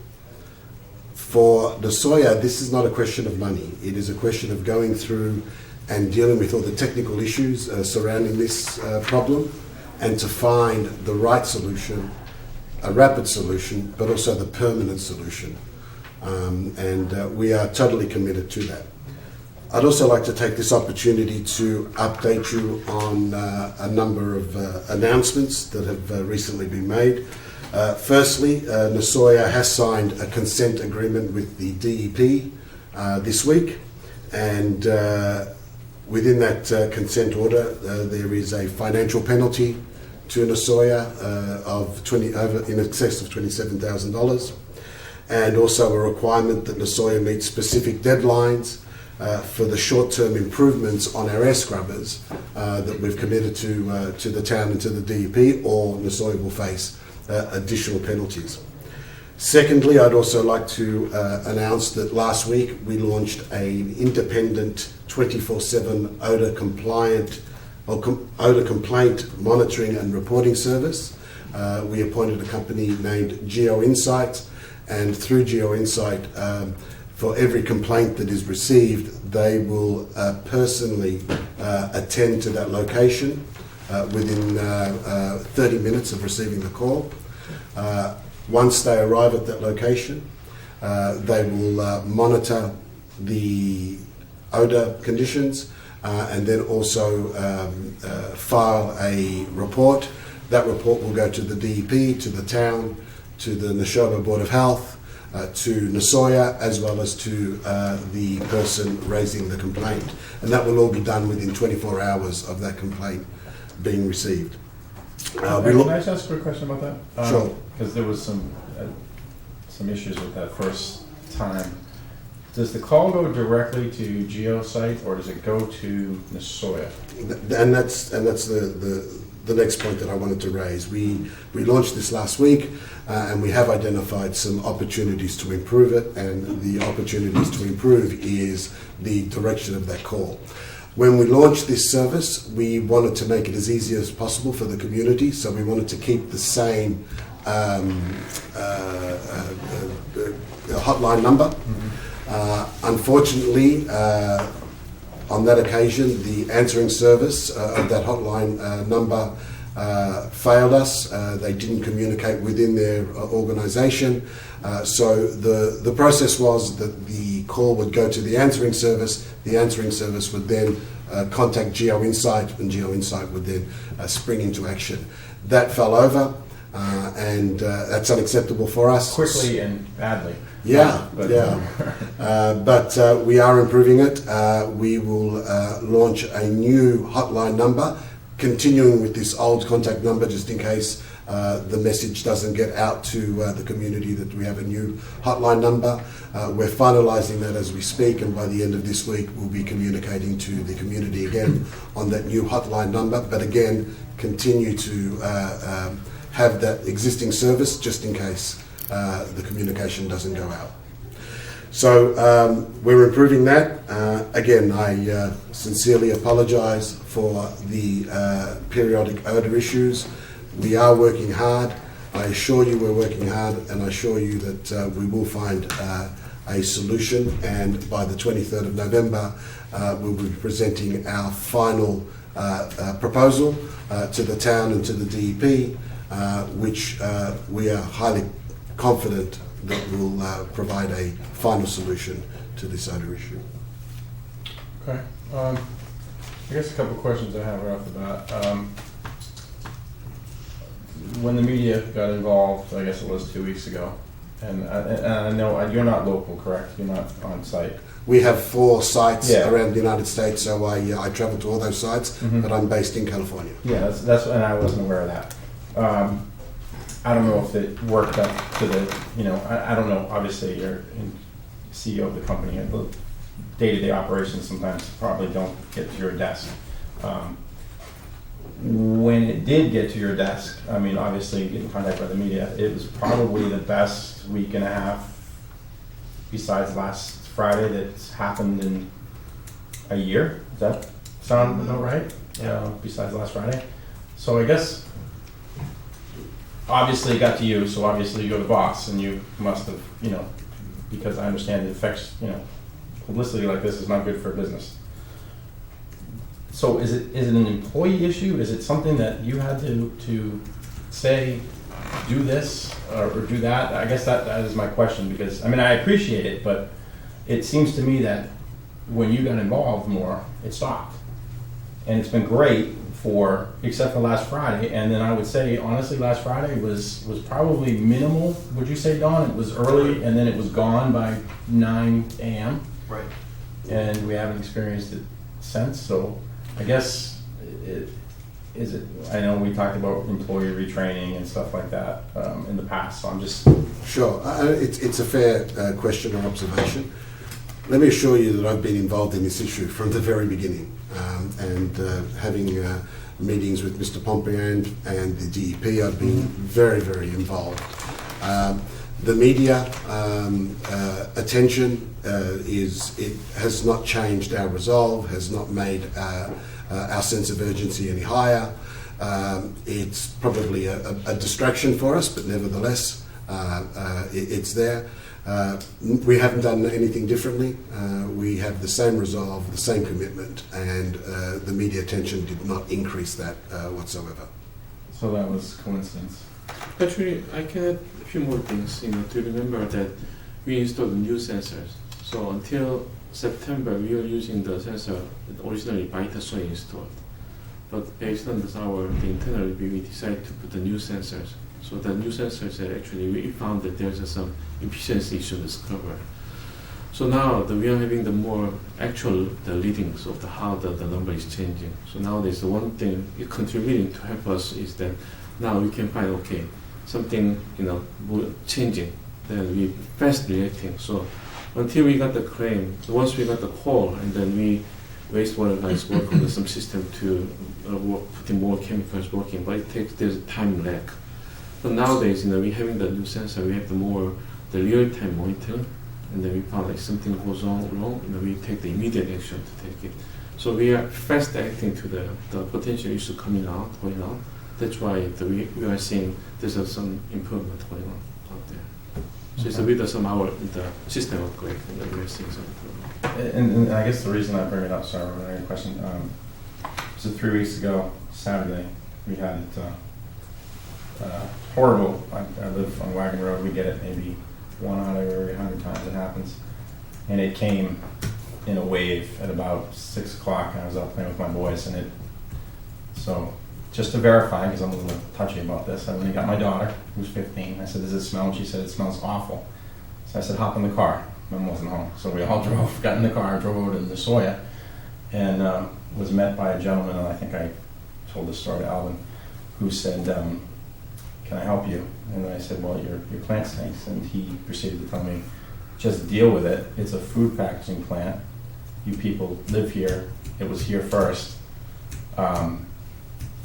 Needless to say, then he asked me who I was, and I told him who I was in a very, very, how do I put it, unfriendly manner, and told him that if my kids weren't there, he'd be on his rear end in the parking lot.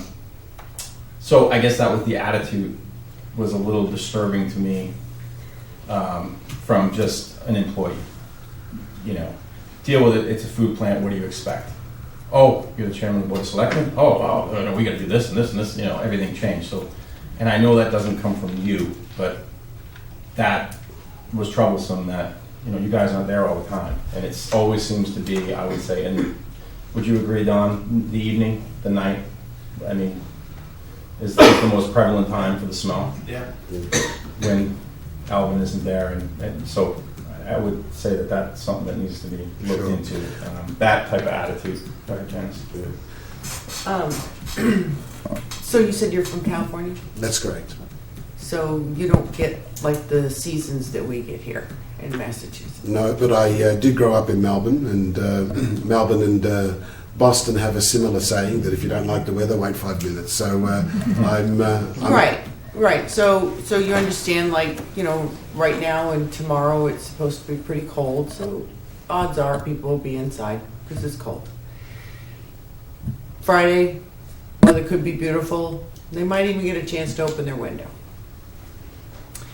So I'm just going to remind you, in a friendly way, I hope, that these residents, they've had their windows closed all summer long, even on days where they could have opened their window.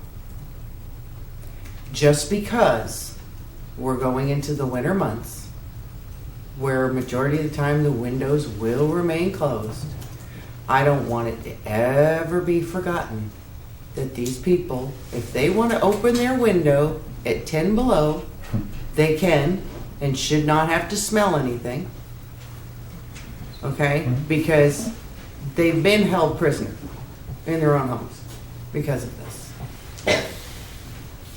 I also just want to put a broad reminder out to just about anybody who hears this, that this whole idea of well, the plant was here first. We hear that a lot from a lot of companies. It's It nothing didn't go new. well It's Saturday, I'll nothing tell you new. that. But that attitude's really got to change. Because I don't care if a plant was there first or if the house was there first. Once you're next to each other, you better be neighbors and you better get along, and that's the end of it. So, broad statement to not just you, but to anybody else who hears this. Companies that allow that to happen might want to retrain their people to say, imagine how you'd feel if someone said that to you at your house. So just want to put out those little reminders. That little comment that he was told really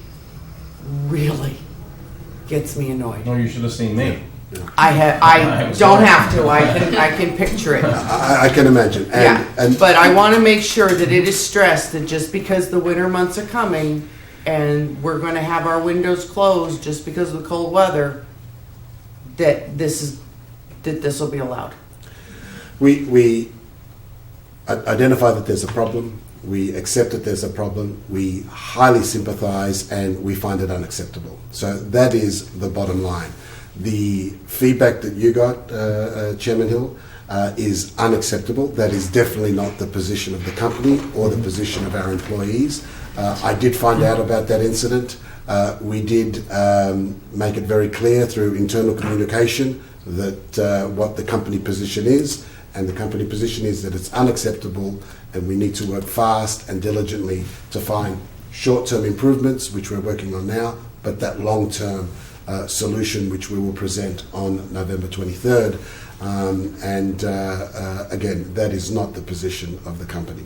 No, and I didn't think so, but that was my concern is that from the day-to-day things, those are the people who are doing what needs to be done to make your product. And if they decide that they don't want to do something because that process is dumb, because it's a waste of time, because whatever reason, they don't do it, and the neighborhood smells for Columbus Day weekend, it's a real joy, let me tell you. It's not a choice for them. It's an obligation for us. And we take that obligation seriously, and if an employee does not comply, then there'll be ramifications to that. Okay, and that's why I wanted to bring it up. And we've had you in, and we've said this to Alvin, and Alvin's taken most of the abuse, but he's come, and we appreciate it. But it goes back to, this isn't just you guys in the last year. I mean, this has gone back to 2004, 3, when I don't know if it just wasn't a big a deal or people ignored it, but I mean, it's been bad for a long time. So it got really good and then really bad again. So you're kind of bearing the brunt of it, but we do appreciate you coming and listening. But it's been tough, and comments like that. Like I said, it was probably a good thing my children were there, because it was really an arrogant comment to make. It's representing your company. I mean, everybody that walks in that building with a Soya badge on represents your company, and I hate to see you make that comment to a media member or something like that, because I was not impressed. Actually, I was quite wild, to be honest with you, once we did straighten it out, but I was not happy. Robert, I'm sorry, did you have something? And then Mr. Chair, Don. through you just very quickly. First, Ross, thank you for coming tonight, and also I do appreciate Mr. Wetzel, our DPW superintendent, being part of that plant tour with the DEP and your staff. He's doing a report for the town and found that to be helpful from his end. I'm also pleased to hear that we will now have the direct line on the 24-hour monitoring. I know that there was some hiccups on Halloween, I think, when it was implemented, so I'm glad to hear that it'll be a direct line, because I think that independent, it needs to be that independent verification is key for all of the parties involved moving forward. If I could just do the chair, and before this meeting started, I had a message from the DEP that I haven't been able to play, and I'm assuming it was Mary Jude calling about the consent order. And so just so I'm clear, so Nasoya has has or is going to sign a consent order? We've signed it. Okay. And in fact, Alvin is delivering it to the DP tomorrow, and they'll countersign it. Okay, all right. Mm. Okay. And in terms of the sort of the statutory benchmarks, is November 23rd that's still the deadline for your final proposal for DEP? Yes. So we're still on schedule for that? Yes. And I know we'll probably be meeting to discuss that after that point. Correct. Okay, so there is a consent order in place. Okay. Correct. I was not aware of that, so I appreciate. We just signed it today. Okay, and that's probably the message from DEP. Yeah, the sure, board. 'cause we haven't heard much from them at Okay. all. Don? Yep, so I'm Don Osborne. I live at 1 Mulberry Circle in Ayer. I'm sure you've heard my name a number of times. I've been very vocal about this issue because we suffer with it almost daily, or have. You know, I have two questions, and the first one is, what do we do in the meantime?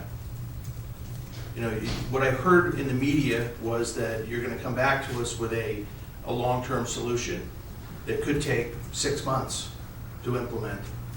I can't do this for another 6 months. I can't. So you got to do something.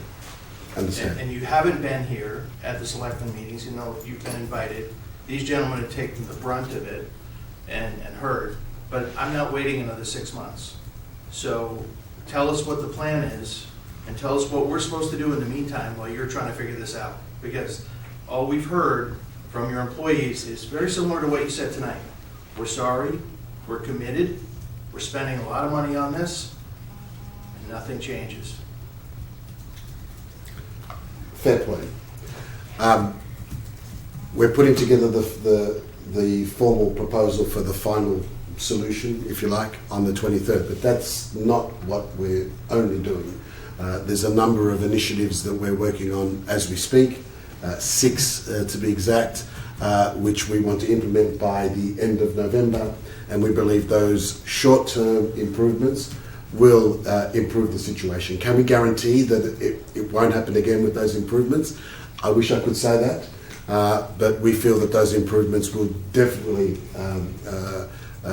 improve the situation versus today until we can get that permanent solution. So, sir, I sympathise with you. I find it unacceptable from the company, and obviously it's unacceptable for you. If I had a magic wand to make it disappear now, I would do it. We are working very hard. We have these 6 initiatives which we'll implement by the end of November, and we have a very comprehensive proposal that we're working on to present on the 23rd of November, which will be what we believe the permanent solution. May I ask, Alvin, if I might, have you done anything different in the last 2 weeks? On previous meetings, we presented all the studies and analysis and the things we were doing. So none of those, that was in vain. I mean, if you could switch to the next. Oh, yes. Oh, sorry, I didn't realize this. We got it. No, so we thanks, need to work on it. thanks to all these lab analysis and air analysis and everything we've been doing, along with the purchasing of the new sensors that we got in place a few weeks ago, we were able to identify some of the inefficiencies on the current system, on these scrubbers. And we believe that we found this package of room for opportunities where we believe we can improve our existing scrubbers. And these are the same items that I presented the last time. Mm-hmm. And as you can see, I still have the same estimated completion dates, and that's because we are on track for those. Part of the things that are helping, like Daniel said, is that now that we're seeing some spikes before it actually goes to the scrubber, we are able to attack from the start and stay ahead of it. Mm-hmm. And that's part of that basically came out of those studies and things we've been doing. The first one, the installation of the water softener, we received that new water softener rated for 140 gallons per minute yesterday. I'm in the process of installing it right now. I was reviewing the scope of work today with the contractors, so I believe I'm going to meet that deadline without no issues. The packing is coming from California, the second item from Lantec. I believe we received that today. I'll have to confirm, but it could no go later than tomorrow to receive the material, and I will plan to install it either late this week or earlier next week. Is that like a maintenance thing, like the packing for air scrubbers? The maintenance, it's the cleaning of it. The cleaning to remove the scale and remove the degradation and whatever contaminants on the packing. Is that something like, I mean... They don't recommend to change it unless there is a drastic, I would say, degradation of it. We're just changing it because it's being so frequent with the scale that it's building up that doesn't allow the proper chemical interaction. Well, that's what I was saying. I mean, if I just figured it out for a year, so maybe these scrubbers aren't doing what they did in the past. It's just a theory of mine. It gets to a point where it's like a clothes, so you can wash it so many times that gets to a point that you just have to throw it away and put a new one. And that's the case now with that packing media inside the scrubbers. We are improving capturing the gases out of the bio towers, and we just installed a damper, which will allow us to reroute the suction of the scrubbers through those bio tanks. You might not get the picture of what I'm explaining right now, but I get that will help. It sounds good. That will help. That will help to capture any fugitive out of those bio tanks. The chemical injection point, that's something else that I reviewed with my contractor today to order the material and get it in place early next week. I'm also on target for those dates. That will help to get a better and faster reaction with the chemicals versus the H2S, which is the odor that we normally perceive in the ambient. We added another item, which is what I have underscore, the replacement of those pumps. We want to install variable speed pumps to, if we have a high H2S event, we can program the pumps to go faster and pump more chemicals when needed instead of going to a relay signal on and off. And then the modification of the scrubbers nozzles that will basically give better dispersion inside the scrubbers for the water and water-air interaction. So those things we believe are the improvement and in the meantime solution that we are executing right now until we get to that final proposal and installation of whatever new system is coming in place. And we believe this will actually represent a big difference to where we are right now. Can I slide back? Okay. Mr. Chairman, could I ask one question? This is all internal to the organization, internal to the plant itself. And you know, I certainly respect that you're working on this. But one question that I haven't seen up here addressed is the dumping and trucking of bad tofu away from the facility. Thank you. You just read my mind. That was my next question. So you know, we have video of a gentleman bringing the stuff out and dumping it into an open air truck.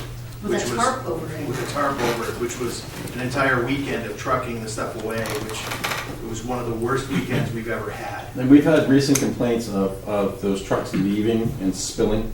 You know, when you guys initially came, I thought they were tankers. You know, like sealed. That's what I thought they were. Pumping waste into. I didn't realize they were trailer dumps. Mm-hmm. So we've had complaints about them taking the corner out of New England Way and having. If the trailers are leaking, that's definitely not acceptable. So those trailers, they should be sealed to contain any liquid that's in those trailers. So that, thank you for bringing that up. So we have to address that right away for sure. Because I actually sent an email, I believe it was from Ms. Curtis, that she sent to me about how she had a family member over and they saw this stuff come out of the truck and it smelled so bad that the family member actually physically ill from the stuff that spilled, the smell on the road, on a 95-degree day from the trailer trucks. And I was never aware of that either until I went over there. And the waste, and I don't know if I should call it waste and 100% qualification, but we have different type of what we call waste. So we have the waste out of the wastewater system, which is our sludge. Those are the one that goes into the tanker.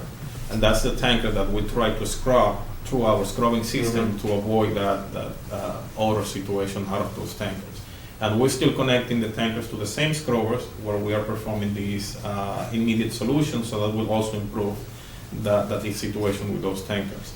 Now, those open trailers, we have two different types. We have ones that have what we call okara, which is the solids coming out of our process.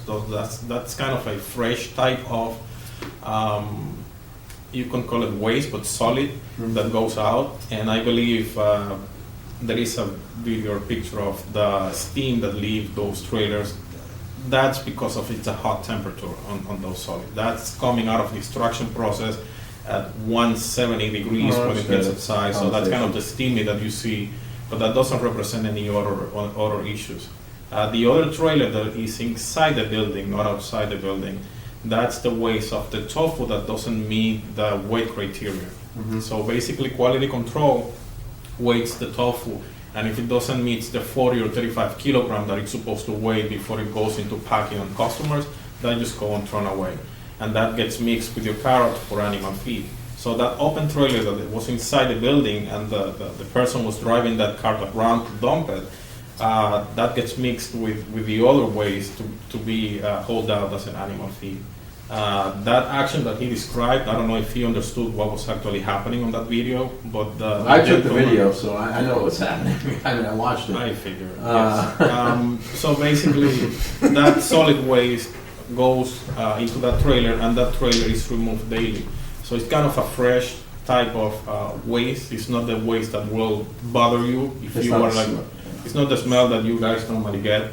That's part of just what goes out to the farm for animal feed. Yeah, I'm sorry. Actually, the young woman back there had a question. Well, I just wanted to add because I live at 1 Mulberry Circle and the smell was incredibly bad within the last 2 weeks. And my son and I drove down to the plant and took pictures of the giant dump trucks with tarps over them, with fire hose, the gentleman holding fire hose things and just spraying something in there, and it smelled horribly. And I said, what is a scrubber going to do about this? And then I saw that there was a bank of 4 giant fans pointed towards the trucks, and I was hoping that wasn't the plan, to blow it away from Mulberry Circle, but the smell was horrific. Blow it away. Yeah, our apologies for the missed, I guess, interpretation of the situation. That's an old evaporator unit that is sitting on the parking lot, the one that we brought from Gilroy, installed in packing. That's not a fan, it's just, I mean, it has some fan, but it's not connected to anything. It's just an refrigeration guy. Yep. You know that. That's an old evaporator unit that is sitting outside. We don't have space to put it back inside. Yep. And those 4 trailers, I believe, are the ones that I just explained with your Cara that has the steam on it. Those, when they have hoses connected from the process line, where we do the extraction, where we separate the milk out of the soy milk, and then the solid goes out to those trailers. I'm not saying that wasn't the cause of the odor, those trailers, but it could have been a odor situation at the time, and you go and you look at the trailers and say, wow, it's coming from the trailers. But we know that those trailers don't typically generate that kind of smell. I have photos from more than one occasion of this exact same thing. The odor is what's bringing me down to take photos of the giant dump trucks with tarps over them. It is the smell that is bringing me down there to look. Yeah, what I'm trying to say is that smell could be coming from our scrubber system, wastewater system, but when you go down to the factory, what you see are those trailers. So what's actually causing the situation with the smell is something different next to the building, not exactly those. So the process of filling the trailers happens frequently? It's a constant, that never stops. It's actually it's a compressed bin of bean, it is actually, fresh bean. So you pick, just open the compartment, smell, and you see. And we're not disputing the fact that there was an odor, we're just saying that perhaps the source of that odor was not as obvious as we thought. But I guess now with the 24-hour service, please, we encourage you to call. That Geo Insight representative will be on site within 30 minutes. And we'll call directly to Geo Insight. Yeah, that was the question I had. Is it going to Geo Insight directly? If you ring now, it will go through the answering service until we set up the new number, which we hope to do this week, and we'll communicate out to them. That was unacceptable last week, that it took over an hour for Nasoya to make the call to Geo Insight to report that a report had been made. Unacceptable. So I keep hearing that it's a top priority and I've been hearing it and hearing it and hearing it. I've been smelling it more than I've been hearing as a top priority. And I continue to hear about employees who represent you who do not believe it's a priority, who do say get over it, who say why should we keep our doors closed on a nice day? And Yeah, I that's forgot what to I add would like that. to say It was is about- welcome to my world. It was about 75 degrees. It was a beautiful October night, and I went over there, and every single overhead door in that building was open, which is fine. It doesn't smell, but it smelled horrible. And he actually said to me, this is prior to knowing where I was, you expect us to close the building up when it's this beautiful out? And I said, what the hell do you think the people And in that's Mulberry someone who Circle have been represents doing the for CEO 5 of years? the company. So and I explained that when I mentioned it to Alvin, but I mean, that's what set off the whole, now you see what you're doing to the people across the street. The only thing I can ask you is if you are responded to in that manner, please report that to us. Please report the time, the day. If you can find the name, we'd be very yeah, I know who it was, and I'm going to let it, We referred to the Board of Health, who actually responded to us. Nusoya has not. The hotline in the past was not manned 24 hours a day. It was unreliable. There was no point in saying anything to Nusoya because nothing happened. Well, I'm not sure if that's correct. It was not manned 24 hours a day. There was a 24-hour answering service to that number. Well, what it was, Mr. Gata, is, and I understand it, most of your guys over there are nose blind. And honestly, it does not smell as bad at that plant as it does at Westford Road and Mulberry Circle. It is bizarre. I've driven over there, and it was like, where is it, coming from? And then you go back over near Don's house, and it's you can't stand it. So I understand, and I've seen your employees driving around, or foreman or whatever, trying to identify it and not finding it. So I know they're out looking for it. I don't think they smell it per se, like we all get to enjoy. So I mean, I think that's part of the problem. And again, we're not disputing that there is an odor. No, I understand that. But so what I'm saying is if the complaint goes directly to, and I sent this to the DEP the other day, I said it's like asking, and I'm not saying bad analogy probably, but I said it's like asking the criminal to call the police on himself, because you're calling there, and then you guys get the obviously don't want to get fined. So it really should go directly to Geo Insight or whatever they're called, and you should be notified. And don't get me wrong, but I mean it kind of cuts out the whole middleman person, and that's how, is that how it's supposed to be designed? Because if it's going to go to your hotline first, it doesn't seem like it makes any sense to me. When we say it's our hotline, it's an answering service. So therefore, that answering service receives the call and then directs it to whoever we nominated. And at this point in time, we've nominated Geo Insights. Okay. Given the issue we had on launch, we're going to set up an independent number that goes directly to Geo Insight, bypassing the answering service. The answering service will still be there, so if somebody calls the answering service, it will get to No, Geo that makes Insight. sense, and then we can communicate that to the neighborhood, obviously, because that was Don's issue. I think Don, you might send me a message at 5:55 a.m. or something like that when you were going to work, and I don't think they came until 7:30. They weren't called, I called at 6:09, Mm-hmm. and they weren't called until 7:11.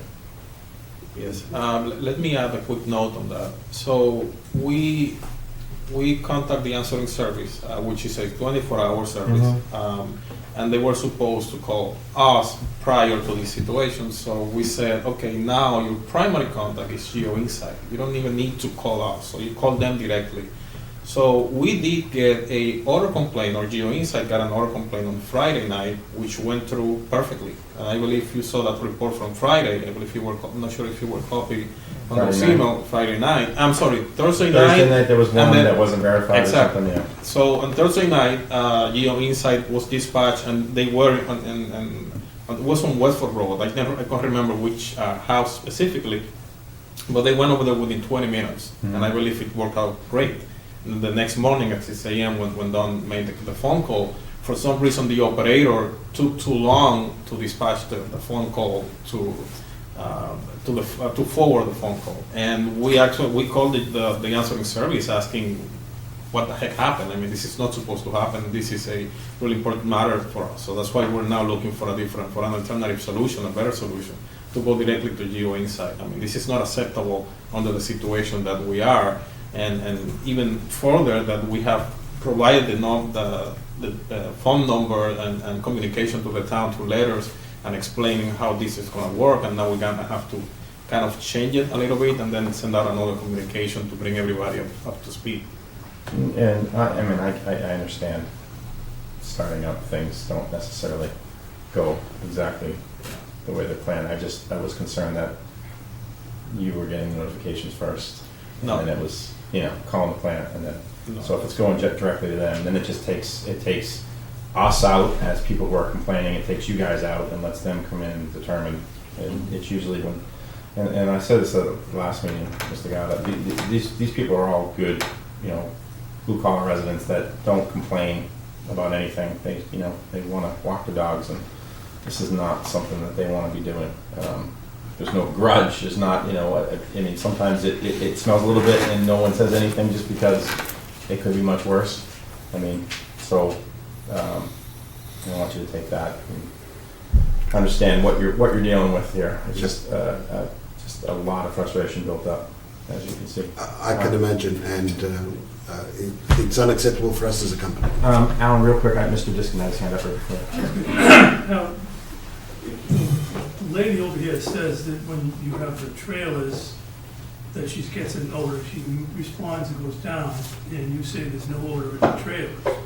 Is there any possibility that the pumping process that loads those trailers, this is a technical question, and I don't know anything about your plant, but I do manage a lot of plants, not this. Is it possible that the pumping process that puts the product in the trailers creates some kind of issue on the backside, vacuum or back motion of some sort that could trigger an odor, even though you don't think the trailer itself smells, but there's a possibility that the action of pushing the product into the trailer creates an odor back in the plant that's, vented out to atmosphere or something like that. Just a thought, I don't know. Yeah. No, thanks for the comment on the question. It will be really difficult to explain because the process takes, we use airlocks and we use pneumatic compressors, positive displacement compressors. So we pneumatically convey the solids out of the facility into those trailers. So there is no, because it's not liquid, so there is no a real pump, it's just we use compressed air to push it out. Okay, I'm just trying to think of something that was a relationship. But to your point, let's say that we had a clogging situation where it could clog somewhere. If we don't take care of that issue on a timely manner, maybe later, hours later or days later, yes, it could smell. But that we would identify that situation right away because that will stop the process upstream. So our extraction process is linked to that operation and taking those solids out. So if that stops, the whole line, production line stops. So we will identify it right away and correct it in order to keep functioning and keep operating. Otherwise, we wouldn't be able to operate if that specific process stops. Especially that area is about 10-15 feet away from the scrubber. So if there's a smell from the scrubber, you can smell it from the truck area as well because it's so close to each other in distance, right? Huh? So Alan Peterson, formal research. I have probably the easiest question that you're going to field tonight. Because I know you guys are working on the short-term fixes and the long-term fixes, and I appreciate that. But I know looking back at history in regards to sometimes when we have these problems, it's usually it could be over a holiday weekend or over a weekend. Thanksgiving's coming up. Is the plant open on Thanksgiving and the weekend after? I'm just curious in regards to, because I know a lot of people have family over. Do I have to prepare to have everybody inside my house on the freak chance we get a nice Thanksgiving? Is it a coin flip or what's going to be happening? The office will be closed. The plant won't be on operation. We will have people working in the plant, just doing some regular PMs on the equipment, but there were no operations. So the likelihood of there being some sort of issue is pretty low unless somebody really messes up. And I think that is thank you for that. That's a great snapshot of what people deal with I mean, people want to have their children's birthday parties, and it's like, go to bed at night and hope you wake up and it doesn't smell horrible and you're inside. Or, I mean, that's how bad it's gotten, and it's. I mean, I'm sure you haven't been able to experience it up in the neighborhood, but it is 1,000 times worse in that little area. And I know last year, just the way the winds were blowing, we had it all the way from Littleton. Oh, yeah. It went my way, right across the lake, right all the way over to 119 in Littleton. We were getting complaints. I have coworkers that live in Littleton. Yeah. And that was last They were getting summer. pretty darn mad. So, I mean, I think that's a good illustration of how it has affected people's lives in a real negative manner. And we totally understand that. It's unacceptable, and we're going to fix it. We have some short-term improvements, and then the long-term. When we say long-term, once we submit the proposal on the 23rd of November, following approval from the town and the DEP, we would believe that we could get the new equipment up and running within 16 weeks, subject to permitting time as well as favourable weather conditions as well. And I think the town... 23rd is Thanksgiving. That's a Thursday. Mm-hmm. You're going to be submitting your proposal on Thanksgiving? Or probably Could be via email. the 23rd is the deadline, so probably on the 22nd is probably when we'll put it in, but the 23rd is the deadline. Is that correct, Yes. Alvin? The destination, yes. Whatever you have been doing in the last week and a half, I don't know if it's been anything different. You don't even have to elaborate. It has been better. I think we've had one day sun rate in 2 weeks. Since that Wednesday that the media and the Globe and all that were out. So Still one day too many. no, I agree. I mean, we were, I had a brief conversation with Don, and we were kind of, getting a little, excited about it. That it was, maybe this was it. And then that Friday morning rolled around, and it was like, I saw his message because I don't get it till I drive out, and I was, you got to be kidding me. It's demoralizing almost. And yeah, I have no idea what that noise is, but and we don't want to take it to the next step. Like, I mean, honestly, we've said this. We want you to succeed. We want you to be there. We want, everything. You guys have been. I mean, and I know we're all frustrated, but a lot of companies wouldn't come. Their employees haven't had to come every Tuesday for the last 4 months. That is appreciated. But I mean, no one. I mean, the next step would be, if it's not resolved, we don't want to go after. We don't want to announce to your buyers, and we don't want to brand you as a bad neighbor or a bad company, because that's not good for business. But it's not good for the town either to have that up there. I mean, I have people. It's funny, once it was on the news, people were like, "That's what that smell is." And some people in their neighborhood didn't even know what it was. I mean, a lot of people thought it was the pig farm that was down the street. Well, we took care of the pig farm. The pig farm's gone now because of other actions that shouldn't have happened. So, I mean, let's rule that out. But, I mean, it really is amazing how many people have, in other towns, other communities, people that drive through are just, that's what that was. So, we don't want to be labeled that way. We don't want to label you that way either. But, we're kind of, I think you can feel our frustration. And it's understandable. We're focused on the solution. We will find the solution. We're committed to the town. We've invested in the factory. Probably in the last 18 months, we've invested about $11 million, $8 to $11 million, with a similar amount of money earmarked for the next 2 to 3 years. We're here to stay. We're going to be good neighbours. We're going to fix this issue. We know you've been patient, and it's hard to ask you to be patient even more. We believe that the short-term improvements will help the situation, and the final proposal on the 23rd of November will be the proposal to fix this once and for all. As much as we like to come to these Board of Selectmen meetings. We'd like to come in a... Albert may be appointed to the planning board next. Yeah. He's my man. You might want an office here or something. Yeah.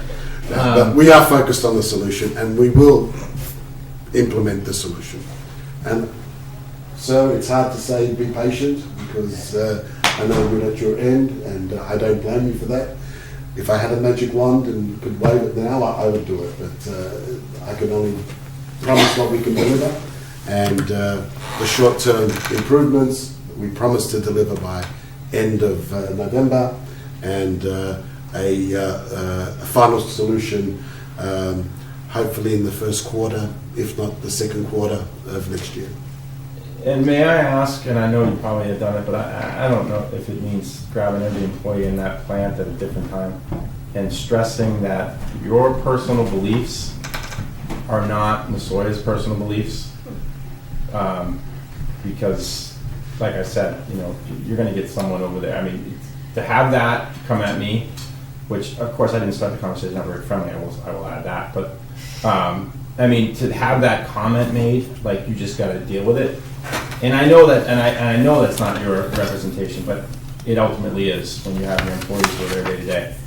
Can you stress that? I mean, people need to be, oh, another complaint? No. Following the information that I received from your experience, we definitely recommunicated to the entire employee workforce what the position is of the company and what they represent. We'll reiterate that. But again, I urge everybody to use that independent 24/7 complaint service, because that takes the emotion out of it, it takes the subjectivity out of it, and it's somebody that will respond within 30 minutes and document exactly what's happening. No, and that's why we wanted to go forward with that. It was, I mean, ultimately it'd be nice if we never have to use it, but, and I think everybody, you know, you get this plan online. People understand, you know, there's hiccups. Every company has an issue. Unfortunately, you guys had one, was it last summer, Robert, that lasted about 2 weeks. But the communication is key. So, I mean, if this is fixed and there's a day, I don't know if we can put together some type of email or, you know, through the town that you guys could send out something. We're doing this today. We apologize. I mean, I think that would go a long way. I mean, if we can get to that point where we resolve the problem. Certainly. And I would, you know, and obviously when the problem's resolved, I mean, I mentioned this the last meeting. I mean, maybe think about something for the neighborhood, whether it's a scholarship or planting trees, or I know it's a small consolation, but they've gone through hell. Absolutely. And I know you haven't owned it for that long, so I mean, a lot of this comes back on Vitasoy and what they did for so long. So, I mean, it's not, you're just bearing the brunt of it now that we're involved. We're focused on the solution, but we're also committed to the town, and we're here for the long term. And you know, as any good as long as you don't smell. Thank you. As any good neighbour would do, we want to contribute to the town and contribute to its success. So we're very open to those sort of things. And our first focus at the moment is we are relentless in finding a solution. And also to your point, you know, we had some town hall meeting internally. They invited all the managers, supervisors, and talking about what the issue is, what action we are taking. But again, we are here every time. So if you have any issues, no, we just understand let us that, and that goes a long way. Trust me, if you guys were blowing us off, you know, we'd be it'd be a much different tone and tenor of what was going on here right now. So we do appreciate that. And so. Do not mess up Thanksgiving. But the thing is, just like I said, it's almost always at night. I mean, it's the stuff that we put together as neighbors, you know, correlation of time and stuff. So, I mean, is it coming back to third shift, you know, not doing what we're supposed to? We're just taking that, oh, the hell with them, you know, hey, you gotta deal with it. Yeah. Because we won't deal with it. There's been several instances around town where we've been told we'll deal with it, and they're not around anymore, so we don't do well with dealing with stuff that we shouldn't be. I don't know what you're talking about. But whatever you've done in the last 2 weeks, Keep it up. Keep it up. And like I said, talking to the employees, I think is key. And if you could send that hotline out or get it to the new number to Robert, we can communicate that. Sure. We'll be sending out the direct letter, but also providing that letter to the town and the DEP. So if there's other ways to get the message out, please, whatever you can do to help, we'd very much appreciate. Yeah, it's become everybody's aware of it now. But and we will get together. Mr. Goddard offered a tour to Robert and I this week. Just the timing didn't work out, but we'd appreciate the opportunity. Yeah, we'll definitely take you up on that. All right, well, gentlemen, hopefully the next time we see you, you almost made it, except for last Friday. But I appreciate you coming, and hopefully we're on the right track. Anybody else have any questions? All right, thank you. Thank you. Thank you. Mr. Chairman? Yes. May I make a recommendation that we bring the treasurer and the finance manager, town accountant up now before the town administrator's report so that they can go home? I think that's a great idea.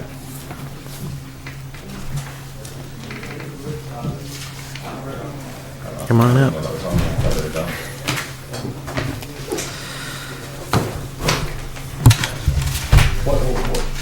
It's a circulation pump, there's like air in the pipe. Oh, okay. It's Robert's pacemaker. That's my heartbeat. Dealing with it this way. So I have the thing that you might want me to read. Oh, is that's the thing Yes, to read? yes. Oh, yeah. Swear that's why he's not here tonight.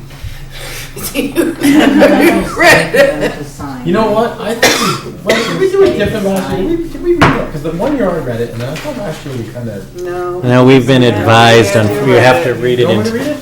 It's this one, right? I'm sorry, I didn't know what you were talking about. I thought you meant the warrant one. Yeah, I got stuck doing it 2 years ago.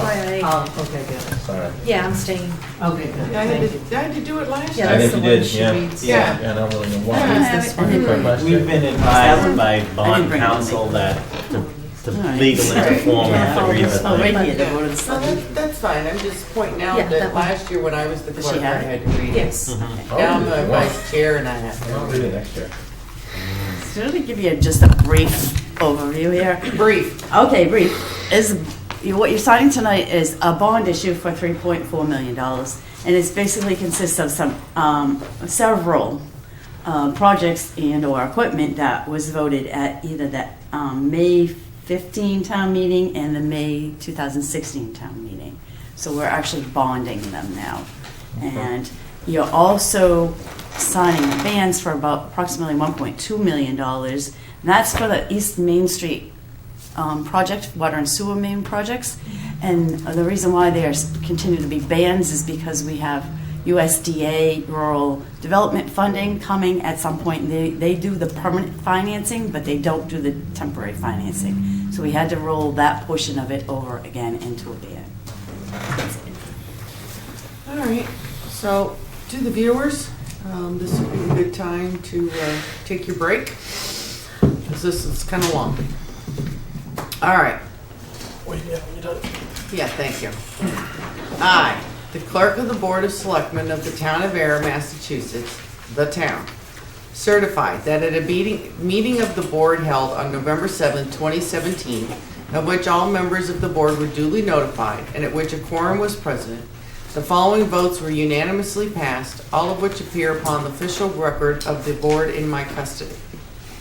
Voted that the maximum useful life of the departmental equipment listed below to be financed with the proceeds of the borrowings authorized by the votes of the town, identified as hereby determined pursuant to General Law, Chapter 44, Section 7-1, to be as follows.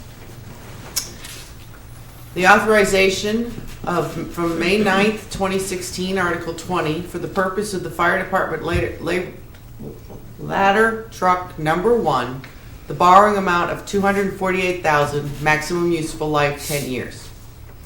The authorization on October 24, 2016, Article 5, for the purpose of the police department radio coverage improvements in the borrowing amount of $222,000, maximum useful life 10 years.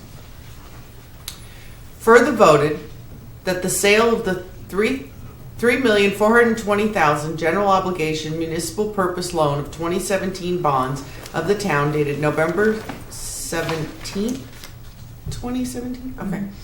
The bonds to UBS Financial Services Incorporated at the price of $3,666,294.35 and accrued interest, if any, is hereby approved and confirmed.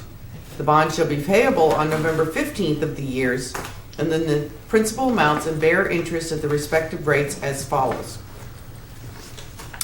For 2018, $490,000, interest rate of 4%, to the year of 2028, amount of $100,000 with the interest rate. Oh, I'm sorry. I really should read that You down. down. Sorry. So 2018, $490,000, 4%. 2019, $410,000, 4%. 2020, $395,000, 4%. 2021, $365,000, 4%. 2022, $220,000, 4%. 2023, $195,000 at 4%. 2024, $185,000, 4%. 2025, $185,000, 4%. 2026, $150,000, 4%. 2027, $125,000, 4%. 2028, $100,000 at an interest rate 2%. 2029, $95,000 at 2.25%. 2030, $90,000, 3.0%. 2031, $65,000, 3%. 2032, $65,000, 3%. 2033, $60,000, 3%. 2034, $60,000, 3%. 2035, $60,000, 3%. 2036, $55,000, 3%. And 2037, $50,000, 3%. Okay. Want some oxygen?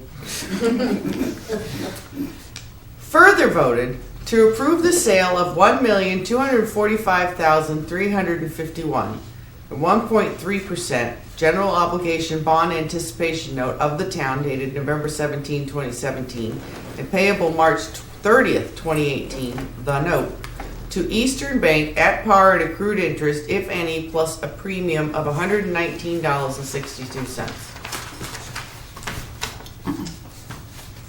Next time we should have water, for me. Further voted that in connection with the marketing and sale of the bonds, the preparation and distribution of a notice of sale and preliminary official statement dated October 24th, 2017, and a final official statement dated November 1st, 2017, the official statement, each in such form as may be approved by the town treasurer, be and hereby are ratified, confirmed, approved, and adopted. Further voted that in connection with the marketing and sale of the notes, the preparation and distribution of a notice of sale and preliminary official statement dated October 24, 2017, and a final official statement dated November 1st, 2017, each in such form as may be approved by the town treasurer, be and hereby are ratified, confirmed, approved, and adopted. Further voted that the bond shall be subject to redemption at the option of the town upon such terms and conditions as are set forth in the official statement. Further voted that the town treasurer and the board of selectmen be and hereby are authorized to execute and deliver continuing and significant events disclosure undertakings in compliance with SEC Rule 15, Chapter 2-12, in such forms as may be approved by bond counsel to the town, which undertaking shall be incorporated by reference in the bonds and notes as applicable for the benefit of the holders of the bonds and notes from time to time. My eyes are getting a little tired. This might not be a good idea. Okay, never mind.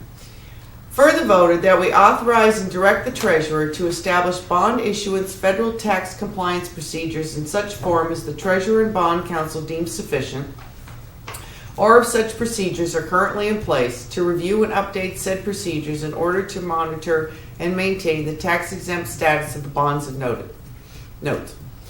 Further voted that each member of the Board of Selectmen, the town clerk, and the town treasurer be and hereby are authorized to take any and all actions and execute and deliver such certificates, receipts, or other documents as may be determined by them or any of them to be necessary or convenient, to carry into effect the provisions of the foregoing votes. I further certified that the votes were taken at a meeting open to the public, that no vote was taken by secret ballot, that a notice stating the place, date, time, and agenda for the meeting, which agenda included the adoption of the above votes, was filed with the town clerk, and a copy thereof posted in a manner conspicuously visible to the public at all hours in or on the municipal building that the office of the town clerk is located, or if applicable, in accordance with an alternative method of notice prescribed or approved by the Attorney General as set forth in 940 CMR 29.03 Section 2B, at least 48 hours, not including Saturdays, Sundays, and legal holidays, prior to the time of the meeting, and remain so posted at the time of the meeting that no deliberations or decision in connection with the sales of the bonds or the notes were taken in executive session, all in accordance with General Law, Chapter 30A, Section 18-25, as amended, dated November 7th, 2017. How can we take a vote? We're all asleep. May I recommend that maybe next time we do this earlier in the meeting when people Yeah. still have oxygen to be able to read that whole Truthfully, thing? when you said you had to read everything, I thought you meant the warrant. I didn't even know that was up. Sorry. I didn't get that far. So I make a motion, we approve everything I just read? So moved. All in favor? Yes. Yes. Approved. What went wrong there? It's the two-person thing. It's a little I know. Okay, so we're good? It passed? All right. Anything else? You want us to read that whole package thing? That's why we do it at the end. Every yellow You guys. sticky is your signature is needed on, Mr. Chair. That's why we do that. Oh, it's all for me? Well, it's and both. Oh, all right, Vote. good. All right, so we'll do that. Well, we can be signing it while Robert's talking. it's true. Yeah. He's not a visual. Yeah, he's nice. Yeah, because we got to overnight them tomorrow. We have to overnight Robert? No, for the documents. You read the Yeah, vote, so each tab each tab. is for yourself. Okay. You guys color code them with blue for Janice and yellow for Chris? No? Blue for Cor. Oh, you get the next pack. Oh, okay. We'll just trade them. Yeah. All right, Robert, is there anything else you guys need to add, or can we go on with your report where we're signing? Well, Mr. Chairman, members of the board, good evening. Just a couple of administrative updates for this evening. First, the FY 2019 capital planning process is underway. The instructions and guidance have been issued to all departments, and capital requests for FY 2019 will be due to my office by November 22nd. And we're looking to convene the first meeting of the Capital Planning Committee for Wednesday, November 29th at 4 p.m. And the purpose of that first meeting will be to get a status report on all of the projects from last year. And we do anticipate, and I've stressed this, that the FY19 capital will not obviously be as extensive as last year. So we will get that, once we get that information, we will get that to the board, but the capital process is underway. Additionally, the water and sewer rate process is also underway. The Water and Sewer Rate Review Committee met last week, discussed at length the Grove Pond well field concerns that were brought up tonight. Additionally, sort of discussed some preliminaries in terms of setting the rates for FY19, and as the board is aware, we'll have some additional meetings, and that usually culminates with the public hearing and the setting of the rates by the Selectmen in March of 18 for FY19. Our new facilities director, Mr. Chuck Schultz, started today. We're pleased to welcome him to the town of Ayer. He brings a lot of extensive private sector experience with facility management, but also brings a lot of energy and enthusiasm with some new ideas for the building. We met this morning. I reviewed with him a list of ongoing concerns or issues that the board has had as it pertains to facilities over the years, and he has hit the ground running. So yeah, we met in a brief meeting, Janice and I, right after town meeting, because it was we wanted to do it. Right. We were both very impressed with Chuck. Yeah, so we're really excited to have him as part of the team moving forward. Additionally, as the board is aware, this Saturday, November 11th at 11 a.m., the American Legion's annual Veterans Day exercises and remembrances will be here in the Memorial Garden. The Memorial Garden Committee will join them with the dedication of the new plaque, which I understand. Yeah, Yes. The plaque is supposed to be installed tomorrow. We don't have a specific time, but it should be in tomorrow. The public is encouraged to come. There are over 40 names on the new monument, and we understand a lot of military personnel, friends, and family will be coming. So hopefully the weather is good. It should be a good event. Remember, it's 11/11 at 11. Correct. Yes. As Selectman Livingston mentioned at the beginning of the meeting, the fence has been completed in front of Town Hall. We have received an overwhelming positive response on the town's social media and from emails and folks coming in that they like the wrought iron fence. It has opened up the area with the removal of vegetation and also all of the railroad junk that was in that area. Can I just add to that real quick? So when I brought up the fence years ago, I never envisioned, so to Alan's credit, the wrought iron. Mhm. That was Alan's idea when we first brought this up. Yeah. So good job, because it looks so much nicer Oh, than just a black chain link fence. Oh, I know it. So It was a very good team effort by the town. A special thanks to the DPW, Alan, Carly, everybody that was involved, conservation. So in that note, just so the board is aware, we continue to communicate and stress the importance of the cleanup at the Willow Road site, as well as the commuter rail platform and the rail corridor throughout the town. So we will continue to move with the board's directive to get that cleaned up. I appreciate the photos that have been submitted. They've been helpful to pinpoint things that need to be done. I mean, could I also ask, did the DPW maybe cut some of the brush over by the guardrail? I meant to ask Mark that. Over by the church, St. Andrews. On this side? Yeah, just because, I don't know, it's just opened up more now. By the guardrail. Guardrail. And it just might be something more in the spring, but all positive feedback from when I was over there yesterday, but I mean, the difference is amazing, but.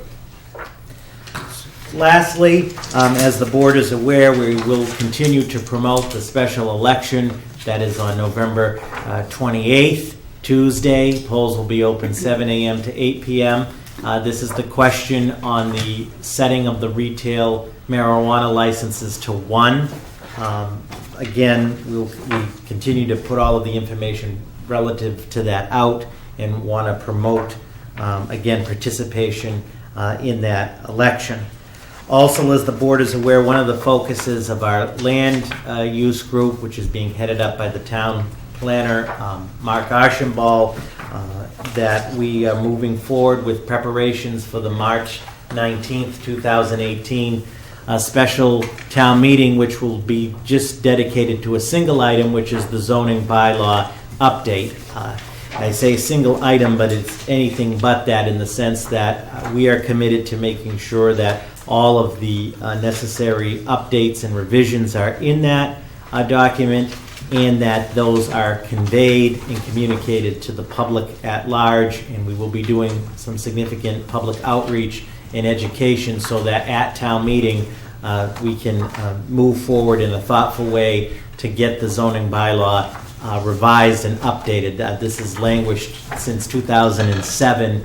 It's been 10 years, and we remain optimistic with that effort. So there's a lot of focus being put on that.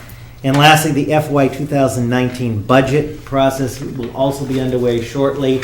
I'll be issuing the budget directive to all departments for December 1st, with initial budgets due before the holidays, so that we can hit the ground really running after the new year on the budget. So we'll have more information on that coming forward.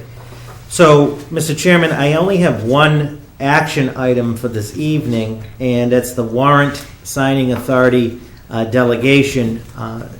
As the board is aware, under the Modernization Act, one selectman can be delegated to sign the payables and payroll warrant. The current Selectman Luker, is not going to be able to fulfill that, so I defer for the time being. So he was the one authorized by the board, so I'm respectfully recommending that the board, and it's solely up to the board, either would require both of your signatures, or that the board take a formal vote to authorize a different selectman to sign those warrants. Well, that narrows it down to Janice and I. Can I make a motion that I be assigned the Second. whatever he said. Yeah. Warrant, signing warrant. Yeah. On behalf of Board of Selectmen. I'll do it. Yeah, and that makes sense, because Carly would end up hitting me with his hammer or something. We'd all be hitting Like you. your direct deposit form? Yeah, I'm working on that, Kevin.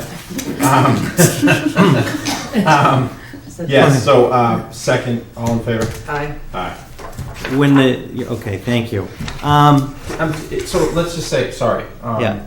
Janice is sick or on vacation. You have to do it. So I can do it like, so that's the thing, like, I just would have assumed that Gary, so Well, obviously, when the structural changes get approved, the town manager will be able to do it, but that isn't in effect yet. So in the event that Selectman Livingston can't do it, it would have to be, well, we need at least 2 signatures, but there is an emergency provision in the interest of time where it's a rule of necessity with the town clerk, and there's a whole process, could be authorized to be the second signature. Yeah, no, that's all. I just wanted to make sure. Yep. I know. So that completes my report, Mr. Chairman, but if there is an objection, I know that the first item under new business was the Advocates Building demo update that you had asked for. And I am pleased to report that the building will be demolished by the end of this calendar year. Specifically, the asbestos, I know it was supposed to be October the 1st, is the asbestos abatement is underway. We had to also install a water line because with the demolition of the building, the water that goes to the Pan Am Tower, that's underway. But in a nutshell, and I can provide to the board, and if the public wants, I have from Mart a specific demolition that has the building completely down, estimated for the first week of December. Did you explain to Bruno that I might be up there taking their building down if it's not down by... I have conveyed that, Mr. Chairman, to Mr. Khan and to Mr. Fisher. Okay. But we will, they understand the importance that we need to make progress on this whole project, and it's necessary to get this piece done to move the rest of the elements forward. Any update on the engineers? I'm starting to get nervous about the spring and the plans. And are we still on track? Yeah, so there's a meeting has been, the engineers are going to be coming before the Zoning Board of Appeals next week regarding the variance for the parking spaces on this side of the project, because the parking spaces under the existing bylaw require a variance. They'll be coming forward on that. And we should have, and again, this has been a point of frustration for the town, and Mart understands this, we should be getting the preliminary design and budget estimate for the Park Street side of the project. Now, I have emphasized to Mart, Mr. Chairman, for the board, that it has to come in on budget because the town has put more than its money forward, and if there is any overage, Mart will address that, and they have made that public at the advisory meeting that I was at. So I hope to have that to the board as soon as possible with respect to the preliminary design and the cost And estimate. that's not I mean, I know that's the engineers, but I mean, God, Yeah. they've had it for 10 months now? It's It was cold, I thought, when the two from Wellson's, was it Wellson's Sampson or something? Wellson's Sampson? Weston and Sampson. Weston and Sampson. Yeah. So that is the update with respect to the. I understand they're working on it. I guess my point is I don't want it to be delayed to the point where we're missing, because next year's construction season starts essentially right after the first of the year with bidding and lining things up. Right. The three deadlines that I have insisted upon per the town. One is the demolition of the Advocates Building by the end of the calendar year. Mm-hmm. Two is that this project has to go out to bid by January of 18 to make the third point, Mr. Chair, which is that construction needs to commence with the construction season the end of March or April. And they're still telling us that's going to happen? They still are telling in all three cases that it's on track, and I contact them probably every other day in some fashion regarding it. Just to piggyback on that too, the federal government is pushing that Yeah. it get done Okay. Right. ASAP. And I know you guys are. I just No, right. I- No, to Miss Antonellis's point, the FTA Good wants point, this. thank The you. FTA wants this done now as well. They'll go to the planning board for site plan approval in December. Yeah. Don't hold it up, Mr. Diskin, all right? Let's. Yeah. I have so many questions. What he just said, I'm not even going to say it. Best as reasonable. So that's it? Are they doing the asbestos removal now? Yes. That's not as horrible as it sounds. I had to do it in the house, and it's. It'll be done soon, hopefully. That was the other place I was talking from the remote cameras too. Obviously, when that's completed. Anything else? Anything else? So when someone disputes my signature, at least it's on tape, because it's changed drastically. I know, there was a couple I was like,